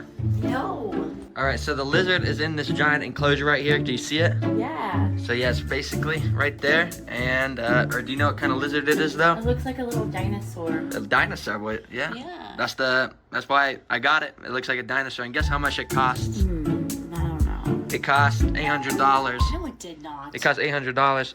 It's not even funny. It did. But this That's is the new. crazy, This is the new addition to the family. All right. What's his name? Doesn't have a name. No. Alright. Mr. Prehistoric. You want to name him Mr. Prehistoric? Prehistoric. That's a stupid name. So what do you rate it out of 10? You're pretty cool, Prehistoric. 10. 10 out of 10? 10 out of 10. That can afford it, which is nobody, because who's gonna spend $800 on a lizard? Anyways, I know I said that the dinosaur would be showing his neck frill a lot in this video, which he hasn't yet. So to try and make him do it, I got a scary picture on my phone and showed it to him. And he didn't really care. So I tried getting another picture of a bird predator this time, which yeah, he didn't care about that either. So sorry guys, I lied. Mr. Prehistoric is not going to show his. I've scoured the internet for the craziest insect videos I could find. Beetles painting pictures, insane slow motions, and so much more. Anyways, when some dude left a piece of cheesecake out near his ant colony. And well, let's just say the ants didn't waste any time to absolutely start decimating it. If this doesn't show why you shouldn't leave food out, then I don't know what does. Dang. Shows this insane time-lapse footage of leafcutter ants doing their signature thing. Cutting leaves. In it, you can see how they all work together over time, cutting out these circular pieces to absolutely decimate this leaf till it's no more. The scientists that filmed it even got this super close-up footage showing exactly how their mandibles cut through the leaves, showing how it works almost super similar to how scissors work. It's crazy how some animals in nature have evolved to do this. But the coolest thing is how we got this footage that shows while a leaf might just start with one ant cutting it, that one ant will take her leaf back to the colony and let all the other workers know where that leaf is. So that way they can all swarm it and basically speed run to chop the whole thing up. Yeah, it's super cool how these guys work as a team. A kid decided for some reason it'd be a good idea to get pet bed bugs. Yes, like the things that bite you when you sleep. He literally built them a natural standing closure and made a mini mattress for them to sleep under. And yeah, since they were his pet, he had to feed them. So he let them crawl on his arm and suck his blood. Yeah, if you couldn't already tell, this isn't just some random kid. I had to get a spot on the craziest insect videos, because yeah, I had to be the first person to get pet bed bugs. But by the way, guys, my mom made me get rid of them for some reason. I don't know why. Mom, I was just wondering why you made me get rid of the pet bed bugs. because we don't want those in the house. The pet bed bugs? Yes, absolutely. I thought they were cute. No, they'll be biting us and we had to get rid of them. On right away, but you see this dangling thing? This is all ants. And it's like a bajillion ants all joined together, starting up at the corner of this roof, spanning all the way down. You can see so many ants grabbing onto each other's bodies to make a literal ant bridge. And on top of the bridge, you can see more ants just walking around on top of it, doing stuff like carrying eggs and food. And this bridge goes all the way down, curves back up, and connects to a wasp nest. Yep, these ants are so genius, they built this bridge to straight up attack a wasp nest, and now they can probably feed their colony for days. Wow. And wait a second, if these ants can just stand on the roof here, why did they just walk from here to here? Are you guys sure this giant bridge was necessary? Okay, anyways, it's still crazy. Some paint brushes. And surprisingly, they actually took a hold of them perfectly. And yeah, they literally just started to walk around, dragging the edge of the paintbrush along the canvas, making a beautiful work of art. I mean, they weren't perfect, and they did paint a little bit on his table, but for the most part, they stuck to the canvas. He even let the beetles choose the colors they wanted to paint with, so yeah, you could say the beetles had full artistic control, and by the end, this is what it looked like. Now, this is modern art. This could easily sell to some art museum for an insane amount of money, because like, the fact that beetles painted this makes it so cool. I'm being so serious. Insect House, the guy that made this video, you could like actually reach out to some art museums and actually sell this thing for like $1 million. I've seen some crazy modern art sell for insane amounts of money. Actually do it, bro. I'm being serious. A bunch of butterflies flying around and put his pet mantises in front of it. And yeah, I guess the mantises must have been hungry, because you can tell this guy was absolutely locked in, ducking and weaving and lining up the perfect shot to attack the butterflies. But yeah, he was very confused why he couldn't grab it. He was trying multiple times. And then there was this mantis that was legit staring at the screen for a minute before he made his first attack. But yeah, for him, it was no different. He couldn't really grab the butterflies either. First, we got iPad kids. Now, we got iPad mantises. Really, bro? What's next? iPad frogs? Wait a second. That already exists. Okay. This is a beetle grub, and this is gonna show the process of how they grow up into a beetle over time. Oh, by the way, this is not a normal beetle species. This is the largest beetle species in the world, a Hercules beetle. And as the time goes on, you can see even just this grub starts getting much, much larger than what a normal fully grown beetle would be. And after literally over a year, this massive creature starts to go into its pupa stage, where you can see exactly how it transforms from a worm creature into a beetle. First, you can see the legs starting to grow, then the giant horns start to emerge from the head that the species have, and boom, after a long 500 days, the beetle emerges from its pupa, and yeah, that's how long it takes for one of these beauties to be born. By the way, it's so cool to watch these guys fly. This is not an edited sound or anything. It actually sounds like a literal helicopter when their wings are flapping. Because in this footage, a guy put out this red sugar water and then let his ants loose near it. Obviously, ants are super attracted to sugar, so they started to swarm it. But the thing that's so interesting about these ants is that they're a special kind of species that can store extra liquid inside their abdomen. Yep, you heard that right, and you can see it super clearly in this footage. As this ant sucks up the sugar water, his abdomen gets way larger and way more red, and it's actually insane to see. But by far the coolest thing to see is this footage of one of the bigger ants who was full of sugar water going up to this empty ant and literally feeding it some of its sugar water. You can see this one's abdomen getting smaller as this one's gets bigger. And yeah, it's kind of nasty how they just regurgitate the food into each other's mouths, but they're ants. I don't really think they care. This is it. And actually, this is a massive locust, so it's pretty cool to see a mantis eat this whole thing, since it's pretty much as big as him. But first, the mantis starts devouring its head with its alien mouth,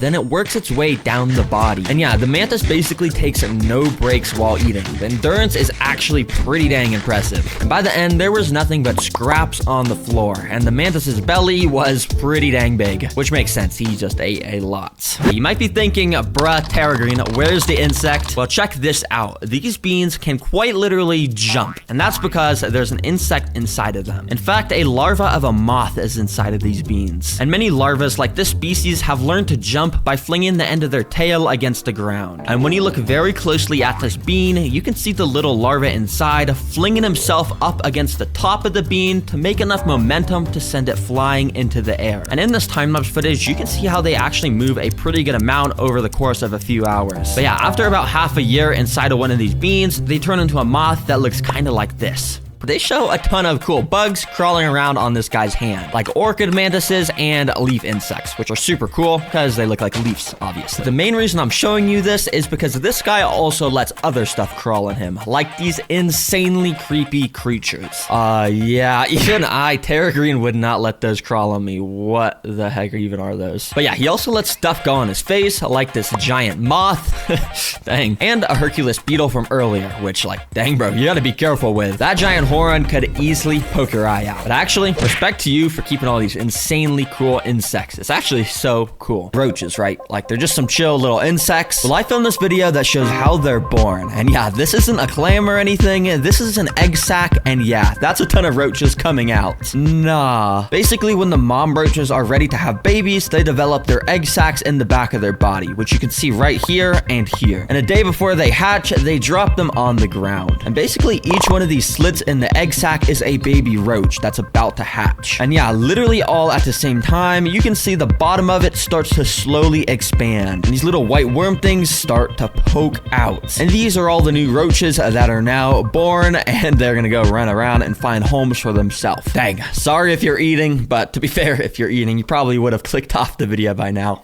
But whether you have or haven't, it's actually pretty interesting because this scientist caught an extreme close-up video exactly of how it works. Basically, he got an ant stinger right up to a thin layer of wax paper and let it pierce through it. And right as it pierces through, you can literally see droplets of venom drip off the end of the stinger. So yeah, every time you're stung by an ant in the wild on an extremely tiny scale, this is exactly what's happening under your skin. And the craziest thing is how thin these stingers are, because here they are next to a human hair. Yeah, the tip of the stinger is like half of the width of the hair. That is insanely thin, which is pretty cool to see because, like, I didn't even realize, but yeah, snails literally hatch with their shell. I don't know why I didn't really think to realize that, but yeah, they do. But the real reason I'm showing you this is because this is the most insane snail species of all time. Because this video also shows what happens over the months as this snail species grows up. It literally keeps getting larger and larger and larger, bigger than any snail species you've probably ever seen before, until after 3 years it is fully grown. And oh yeah, this is a giant African land snail, the largest snail in the entire world. And yeah, they are absolutely insane. The fact that this is bigger than a hand is like, what? I mean,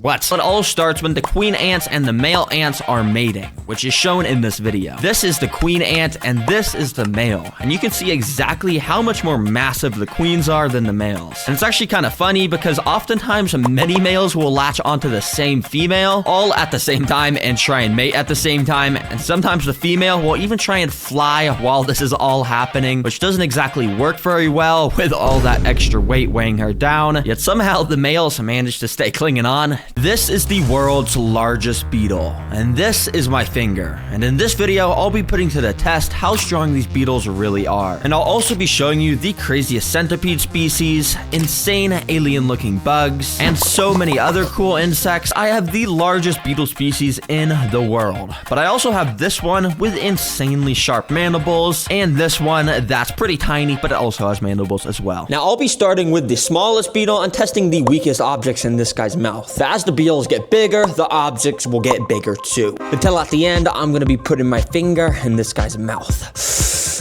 Thankfully though, I get to start with this little guy. It's a lot nicer. This is called a rainbow stag beetle. And while it's the smallest beetle I have, it's still pretty insane looking because if you look very closely, it actually is a shiny purple color. There's not that many animals that have a purple color like this, so yeah, it's pretty cool. And I already built this guy a little enclosure, so I put him inside. Even though this place is pretty small, that's exactly how they like it because they kind of just chill around all day and don't really move much. Now, the first object I'm going to test with this guy is a little pack of jelly. Technically, this won't test their strength, but I just want to show you how they eat because it's actually pretty interesting. Now, beetles like this are cool because while they got their mandibles here, this is actually not their mouth. Their mouth is actually under the mandibles or right here. So yeah, that's where they eat. But the reason they have mandibles is so in the wild, the males can fight each other and whoever wins the fight gets to go home with the female beetle. It's pretty interesting. But anyways, I went and put the jelly right in front of this guy. And these guys love sweet stuff like jelly or fruit. And in fact, I think this jelly is banana flavored, which is one of the beetle's favorite foods. So I thought this dude was just gonna start devouring it up right away. But in fact, he seemed kind of defensive and actually started attacking it with his mandibles. But after I really kind of started to shove it in his face, I think he got a little taste of it, and then he seemed very happy because he actually started to then eat it, and it's actually very cool to see how their mouth works. Yeah, he really just sucked all the juiciness out of this thing. So let's close this for now, and let's actually go and get out our second beetle, which is this guy, and he has way bigger mandibles. This is called a giraffe stag beetle. So yeah, this is also a stag beetle like the one before, but a slightly different version with these way larger mandibles that, if you actually look at them, are also way sharper. And yeah, they should be able to easily crush stuff way stronger than the previous beetle. And of course, I already got this dude's enclosure built, so I put him in as well. All right, now for the object for this guy to crush, I've got a little piece of cardboard. Oh, also, I'm gonna take the beetle out of the enclosure for this experiment. Let's go. So I didn't waste any time, and I just went and put this piece of cardboard in this dude's mandibles. And he sort of started to close his mandibles on it, but I'm not gonna lie, it was a kind of lackluster effort. I even tried putting it in at different angles to see if he could actually crush it, but yeah, he wasn't really doing a good job. So I decided to give him an easier object to crush, a paper towel. Surely he could at least make a hole through this with his insanely sharp mandibles. But yet again, even after putting it right at the super sharp part, yeah, it didn't really make much of an impact, to be honest. Bruh, nah, these beetles got the most intimidating mandibles. Oh, he just almost bit me. But bruh, you can't even bite through cardboard or even a paper towel, bro. I mean, I'm not gonna lie. What are these mandibles for? You can't even bite through this stuff? No, I'm just kidding though. These are actually insane creatures. They're super cool. Let me get this guy back in his enclosure. Anyways, what I'm really excited about is testing this bad boy's bite. Well, I mean, I'm not actually that excited. I do gotta put my finger in here, but let's just do this. Yep, it's finally time for the craziest and also largest beetle in the world. A Hercules beetle. You guys have no idea how hard it was for me to get my hands on one of these. They were out of stock everywhere, and I had to message so many people, but I finally did. It was super expensive, but it's definitely worth it. Yeah, these guys live in the South American rainforests, and unlike other beetles in this video, they literally have fur on them. Yeah, that's how you know they're exotic. But that's not even mentioning they have these absolutely bonkers mandibles. Cause of what? The mandibles are basically like double the size of the body. And I got a pretty solid sized enclosure for this guy, but I'll once again be doing this test outside the tank since they're so massive. Now, before I put my finger in the mandibles, I first got something very close to a finger to find out the real damage I was about to face. Yeah, I got a carrot, because you know, whenever I see videos of people like testing their fingers and stuff like car door windows or something, they always use a carrot first as like a good representation of what it's like before a finger. Bro, imagine he just chops clean through this carrot, and then I'm gonna have to put my finger in right after that. Jeez. Anyways, I went and put the carrot in the mandibles without wasting any time. And guys, to be honest, I was kind of expecting this to rip through the carrot because they just look vicious. But after moving the carrot over tons of different parts of the mandibles, the most the beetle did was give a very light pinch to the carrot. And yeah, all it took was a bit of wiggling to get the carrot out. Bruh, wait a second. I'm not even scared to do this anymore. Yo, that thing barely affected this carrot. I'm just gonna put my finger in right now. Hercules beetle, you don't even scare me. Let's do this. So without wasting time, I just put my finger in. Found the perfect position to get pinched in the best way, and then the beetle started to close his horn mandibles down a bit. But I'm gonna be completely honest, this basically felt like nothing. I mean, yeah, it's a little bit of a pinch, but I think there is. And it's extremely cool. I'll show you why. Yeah, you heard that right. A mutant creature. And the reason I say that is because look at this thing. It straight up has the body and claws of a scorpion, a tail that looks like a rat tail, and these weird antenna things that lobsters have. Yeah, this thing is weird. But probably the weirdest thing about this creature is in its name, because it's called a vinegaroon, and if you separate the words in there, there's vinegar and oon. Now, I don't know what the oon part of its name means, to be honest, but the reason it has a vinegar in its name is because this creature has the ability, when threatened, to arch its back up and shoot a special acid type of vinegar out of it to spray all over the threat, potentially blinding them so the vinegaroon vinegaroon can get away, and yeah, it's pretty crazy. And I'll be showing you guys exactly what that looks like. Let's get him in his enclosure so we can show it off. This one should work pretty well. Now, the build is pretty simple for these guys, and thankfully, I can use cocoa fiber again. Phew. But yeah, I filled about 1/3 of the way up with dirt, and then I scattered some pieces of wood and bark around. This time, I wanted to add some greenery, so I tore up bits of this moss and spread that around. I love this stuff because while it might look pretty dry right now, all it needs is a nice little spray to come back to life. And yeah, this stuff will just grow super fast over time as long as I keep this enclosure nice and moist. Anyways, Mr. Vinegaroon, this is your new home. Hopefully you like it. Let me just gently release you. Go on, can you walk out? Ooh.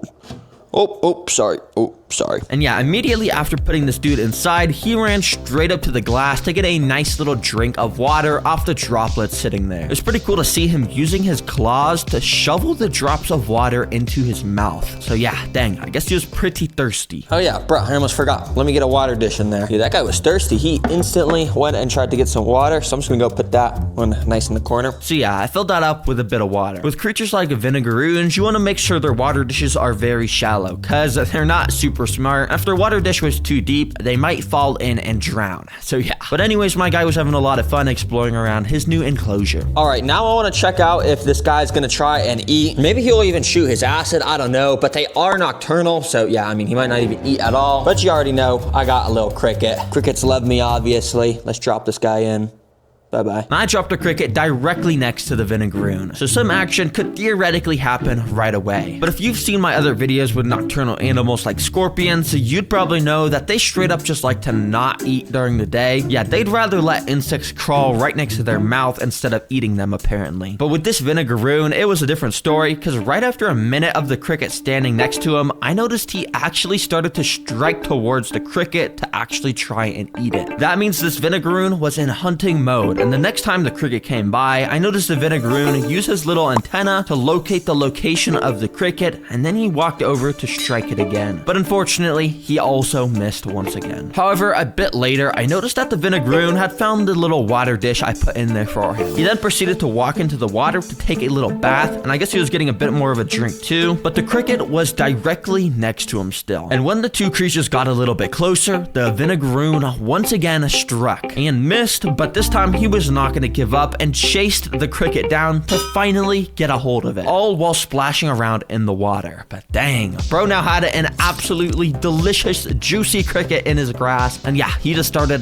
devouring it. Good catch, bro. I was not expecting that during the day. Now, unfortunately, he didn't use his acid vinegar spray thing, and that's because I think they only use that for defense, and obviously I don't want to stress this guy out, so I'm not going to force him to do it, but I will show you guys this very cool footage of them doing it. Watch this. So basically, like I was saying earlier, they arch their abdomen up, aim their tail up too, and boom, the vinegar sprays out right there. It's pretty cool to see it spray out, and it also has absolutely insane aim. Like here, the vinegaroon was able to spot on, hit the tweezers that was holding it. So basically, any sort of predator in the wild will know not to mess with this thing if it gets sprayed. It's a genius ability from the vinegaroon. But yeah, I put a lid on this enclosure, and boom, this is a pet vinegaroon. Now, the reason I'm showing a millipede right after showing the centipede is because they're very similar in a lot of ways, but they're also very different in a lot of ways. Now, the first way they're different is, well, you know how centipedes have that absolutely bonkers bite like I was talking about that's just extremely painful? Well, millipedes are basically the exact opposite, and they're some of the most friendliest creatures of all time. And to demonstrate that, I'm gonna let this thing crawl on me. And oh my gosh, the sensation of like these 300 tiny little legs crawling on my hand is just so weird. I don't even know how to describe it. But if I had to, I would just say it's a very tickly, because as you can see, each one of the legs on the millipede is almost kind of sharp, which lets it get a really good grip with what it's standing on. But yeah, it's just such a weird feeling. I balled out and got the most massivest millipede of all time, called a giant African millipede, which yeah, isn't really a very creative name. They just kind of said it's giant, where it's from, and that it's a millipede. But yeah, I'm not gonna complain. I guess it's easy to remember. Now, there's just one problem, because the place I bought this from specifically said in the description, do not use cocoa fiber. Now, if you didn't know, cocoa fiber is basically like the holy grail of dirt for terrarium builders. It's just like a special kind of dirt that holds humidity very well, I guess. But yeah, it's like unheard of to not use this in a build. Like I've literally never made a build without this. Like what the heck, bro? So since cocoa fiber was all I had, I drove to the greatest store of all time behind Walmart, Petco, of course. And there, I got the special kind of dirt that is not cocoa fiber, but I also got some of this mulch stuff, which is like wood chips, and a bit of moss. But for the secret ingredient for the millipede tank, it's this thing, which I'll show you very soon. So when I got back home, I started mixing together all my new dirt materials. All these materials I chose are specifically designed to hold just as much moisture as the cocoa fiber, if not more, which as you can see, makes this super duper moisty. All right, it's perfect that it's now super wet, because if it was too dry, the millipede would not survive very long. They dry out super easily. So yeah, I'll have to spray this thing a lot to make sure it's always nice and moist. But since we have to keep this so wet, mold might actually grow on the sides of the enclosure. That's where my secret ingredient comes in. I got springtails. Now, if you've seen my other videos, you probably don't think it's that cool, but bruh, I mean, I still think they're cool, okay? Be free, boys. Yeah, springtails are just these super tiny white bugs that will go around and clean up mold if it grows. So yeah, they're perfect. Finally, I just put in some tiny bits of cork bark around to decorate the place and add some cover. There we go. This is a fantastical millipede enclosure. Let's go ahead and get this guy inside. Be free, boy. I hope you like your new home. Spent a long time on it. Well, I only spent like 10 minutes on it, but yeah, I hope you like it. Anyways, after he felt comfortable enough, he uncurled up from his ball and got to exploring around his enclosure. Now, there's not really much to talk about with these guys, unfortunately, because they kind of just walk around and don't do much else. The main thing that makes them cool, and also similar to centipedes, is the crazy amount of legs they have. And the average millipede has a way more legs than a centipede, as you can see. Very nice. Yeah, my guy just wandered around the enclosure for like 30 minutes, but eventually, once he feels comfortable enough, he'll start to burrow under the floor like you could see in this footage. And he'll basically just chill there for like 90% of his life, just eating the dead organic matter or something. I don't really know, but yeah, they're pretty cool. Anyways, I finally got one, even though they're all extremely venomous, but oh boy, let me show you this guy. yeah, I didn't get a small one either. I got one of the largest species in the United States, a giant Texas red-headed centipede. And as you can tell, these guys are pretty evil, because right away he started to try and climb the sides of the container to escape, which I definitely wouldn't want, because well, we all know the infamous Coyote Peterson who gets stung and bit by everything. Well, he got bit by a very similar centipede to this, and yeah, based off his reaction, you could probably tell it's something I want to try and avoid, probably. Just cut the cameras. But it's definitely worth the risk, because I get to show you guys how insane of a pet they are. Let me get them in this enclosure. Now, these guys usually live in desert environments, so we're gonna use a bit of sand for this enclosure, but also a solid mix of dirt and other natural stuff, because it's actually what gives them the best conditions in their enclosure. Then we want to give this guy some nice natural stuff to hide under, and finally a couple skulls in here to signify how deadly these guys are to other insects.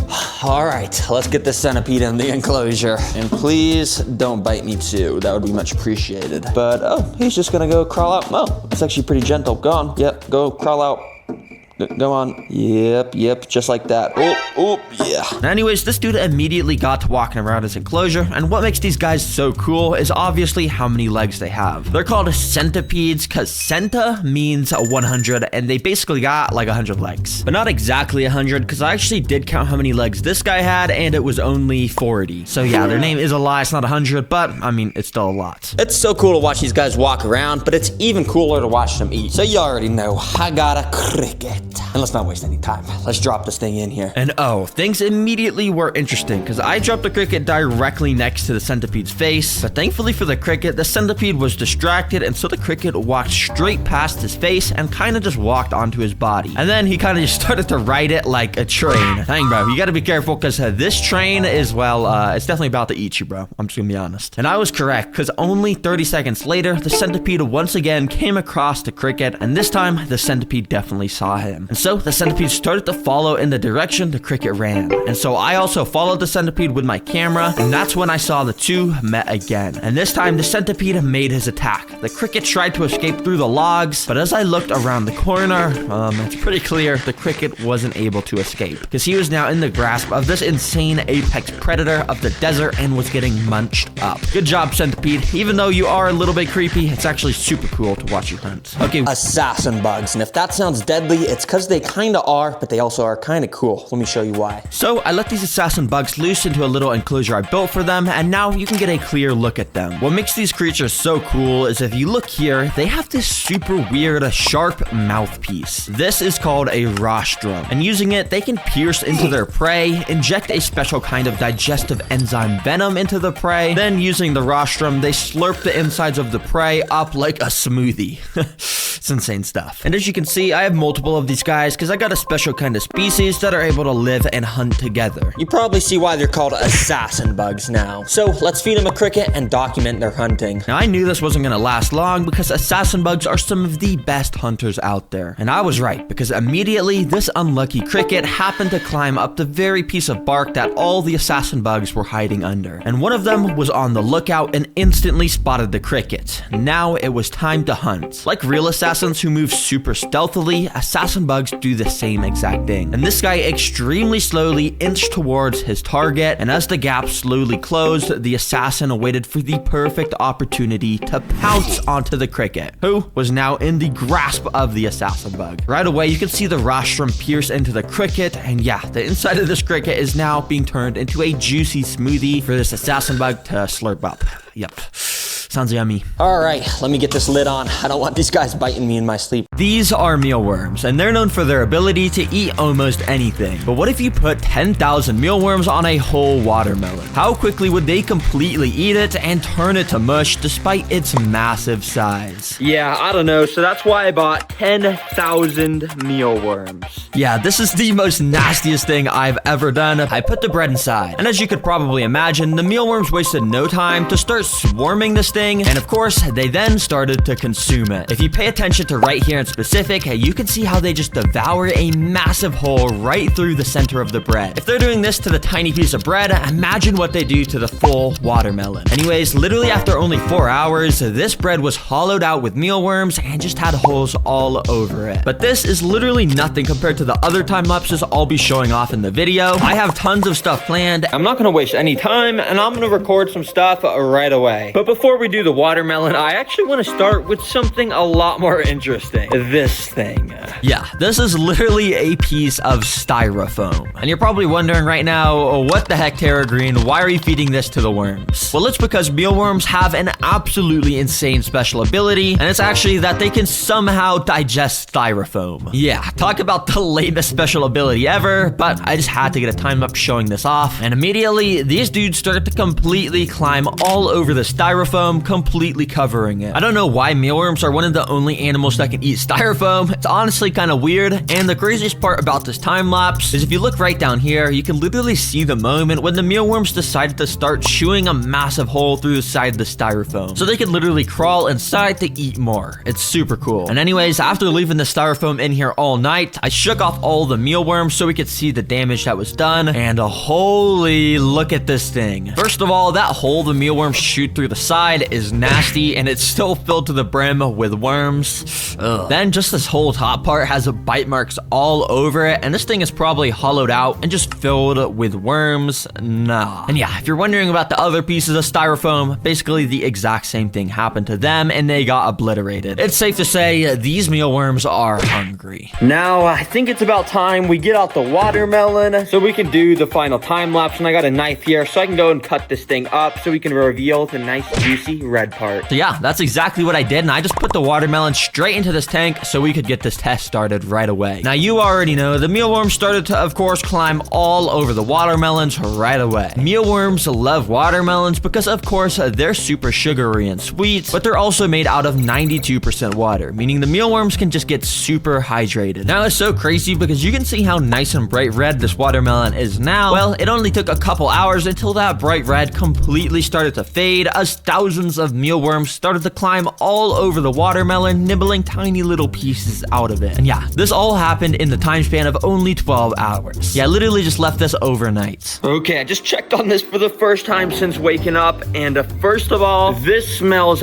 absolutely disgusting. But look at this. This was a bright red color like 10 hours ago, but it's like completely rotting because of what these mealworms are doing to it. This is nasty, and they're making all these tiny tiny little holes in it? Nah. Anyways, I moved the tank to the floor to continue the rest of the time lapse. But as you can see in this footage, as I continued recording, the mealworms weren't nearly as interested in the watermelon. Pretty much none of them were even eating it anymore. I mean, it does look pretty rotten to be honest, so I guess it would make sense to why they don't want to eat it. But yeah, I decided to just stop the time lapse since they weren't eating it anymore, and I came back 24 hours later so I could see the full results of what the watermelon looked like. What the heck? This is so nasty. Is that mold growing on the watermelons? Oh my gosh. But actually, to my surprise, when I took a look under the watermelons, there was massive holes chewed through the green shell part. And like this watermelon here had so much chewed through this part. So yeah, I guess the mealworms really were eating the watermelon, but I guess it just wasn't showing up on the time lapse because it was happening under where we could see it. Dang, that's actually insane that they could eat so much. Anyways, hopefully you guys learned something new. To get footage of them digging out those tunnels along the glass, well, this alien creature is actually able to do the same exact thing. Let me show you how. Yeah, so this thing's called a vinegaroon, and it's the same one from a few videos ago on my channel. But you see, I call them an alien because, I mean, just look at them. They look extremely weird, and they have these claws at the front of their body that actually allow them to dig. Yep, and for this guy, as you can see, I filled this tank up with a bunch of clay. But if you look, I actually left a hole on the side of the glass empty. That way, when I go and fill this place up with dirt, the vinegaroon won't be able to make a hole anywhere in this dirt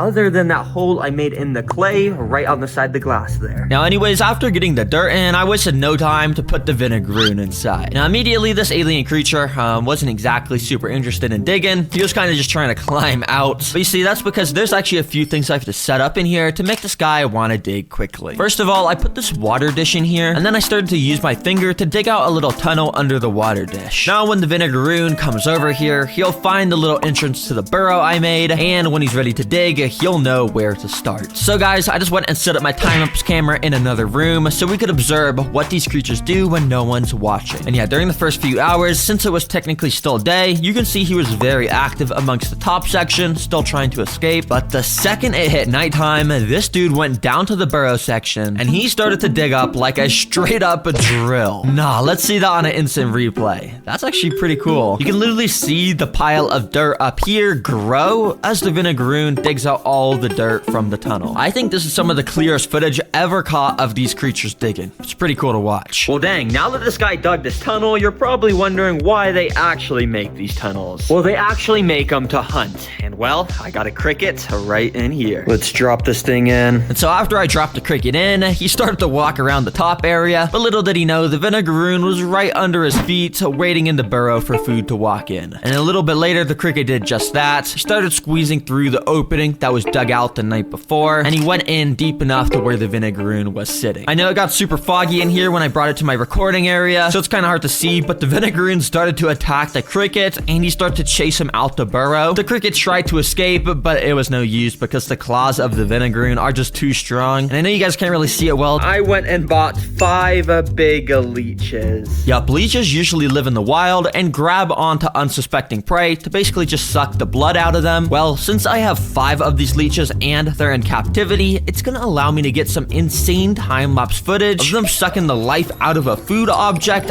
as the leeches get bigger. It should be pretty cool. Now, if you watch my video about keeping pet leeches, you'd know they basically like to spend all their time under the water, so that's why I'll be setting up an aquarium for this test. And then quickly, I'm just gonna fill up this tank with this so I can go ahead and put the leeches inside so we can get this test started. So yeah, I put each of these 5 leeches inside, and I put a lid on top so they didn't escape. And immediately, you can kind of just see how they all just start swimming around under the water, just sort of like how snakes do. Yeah, it's kind of weird, honestly, but once they want to stop swimming, they'll go up to the glass and just grab onto it using the end of their bodies basically as a suction cup. It's actually pretty cool. Anyways, for the food I'll be feeding these guys, it's this piece of beef liver. Well, all right, why don't we just drop this slimy nastiness into here and see how long it takes for these leeches to get absolutely massive. And so step 1 was to actually get the leeches to bite onto this piece of meat, which is pretty easy. You basically just pick up the piece of meat with tweezers and start bringing it up to the leeches' faces until they grab onto it. So yeah, I just went around and picked up all the leeches onto the meats. But if you couldn't tell, the water quality got super bad because of the beef liver, so I decided to actually let the leeches eat the beef liver out of the water, since in the wild, that's actually how they prefer to feast. And while a couple of the leeches kind of detached from the piece of meat and started to run away, 3 of the leeches actually did did stay on it so I could watch as they started to eat. You can literally see them contract their throats in and out as they basically use their teeth to grind the meat up, and then they suck it up like a smoothie up into their bodies. But things actually did not go to plan, because out of nowhere, this leech decided to detach from the piece of meat, and then he just started to slither away randomly. Then the other two leeches decided to detach too, and this guy decided to just burrow into the piece of meat, and this one just slithered away. Hey, at least we got to watch him eat for a little bit, but this is why I love time lapses. You just capture random interesting stuff like this. It didn't take them very long for them to start swarming this piece of dog food. You see, these are dog treats that I buy for my dog Jet, and they're made out of the top quality real beef ingredients, which of course Jet loves, but that also explains why these flesh-eating beetle larvae were also loving it. Anyways, it was pretty crazy how after just a few of these beetles latched onto the dog food, pretty much all of the beetles soon followed behind, until literally this piece of dog food was literally like just not a piece of dog food anymore. This is just a living piece of flesh-eating beetle at this point. Yeah, there's just so many on here. Oh my gosh, bro, what? These guys are so hungry. So yeah, I shook them all off, because if you remember, the main reason I got these beetles is because I actually want to see if they could turn an animal into a skeleton by just eating its flesh. And I don't want them to get filled up on this, but anyways, considering this piece of dog food was only in there for like 10 minutes, the beetles made a pretty decent amount of progress by chewing a bunch of tiny little chunks out of it. Anyways, for the main course I'm feeding these guys, I've got a duck head. Yeah, and we're gonna see if they can turn it into a white duck skull. But yeah, don't worry guys, I didn't do this to the duck. I actually just bought this at the pet store. Apparently they're dog food. Jack, can you give this a taste test? You think the flesh-eating beetles, you think they're gonna like it? Yeah, he's licking it. I think he likes it. So since it passes the Jet taste test, I wasted no time to put this into our tank. Let's see what these bugs do. Now, immediately things were pretty interesting, because many of the beetles, of course, were drawn to this nasty duck head, and pretty much all of the beetles started to gather at the base of the head. These guys were all slowly chewing away at the fur of this duck head, and it was cool because you could gradually see the group of flesh-eating beetles move up along the side of the duck head, and they were even eating it so much that they ended up knocking it over. Eventually, it was so nasty because the beetles had just completely swarmed the head and were crawling in and out different parts of it, like the hole in the beak. And after leaving this in here for a full 24 hours, you can just see how much they chewed through all the fur and just how nasty this is. But the real damage was done on the bottom of the skull, where it was completely chewed through. These are the literal bones of the duck skull, and this is just straight up so disgusting. This looks like a zombie duck head at this point. Oh my gosh, this smells so bad, you guys don't even know. But dang, check this out. I'm actually kind of surprised this didn't just like turn a completely white skull kind of color, because I know these beetles sometimes do that, but I guess it makes sense. This is just kind of dog food, but I would call it a success. I mean, look at how destroyed this thing is. Anyway, so these guys will definitely make a very interesting addition to my pet collection. You heard that right, flesh-eating beetles, and they're called that because they're beetles that eat flesh. And well, let me show you why that is so cool. Now, as you can see, there's some actual flesh-eating beetles in here, but most of the things in here are still in their larva stage, which means they're actually even more hungry than usual. And you see, these insects are cool because they can literally just eat the flesh off of animals to the point where they only leave the skeleton bones behind. So yeah, I'm gonna try and record a time lapse of that. And I've got thousands of flesh-eating beetles in here, to the point if I put my finger in there, it would probably turn into a skeleton. Actually, you know what? I wonder what would happen if I put a piece of dog food in there. Hey, I guess let me get a quick time lapse real quick. So I put the dog food in, and oh guys, all I'll say is things are about to get interesting with these beetles. But as you could probably imagine, buying all these crazy bugs and worms is extremely expensive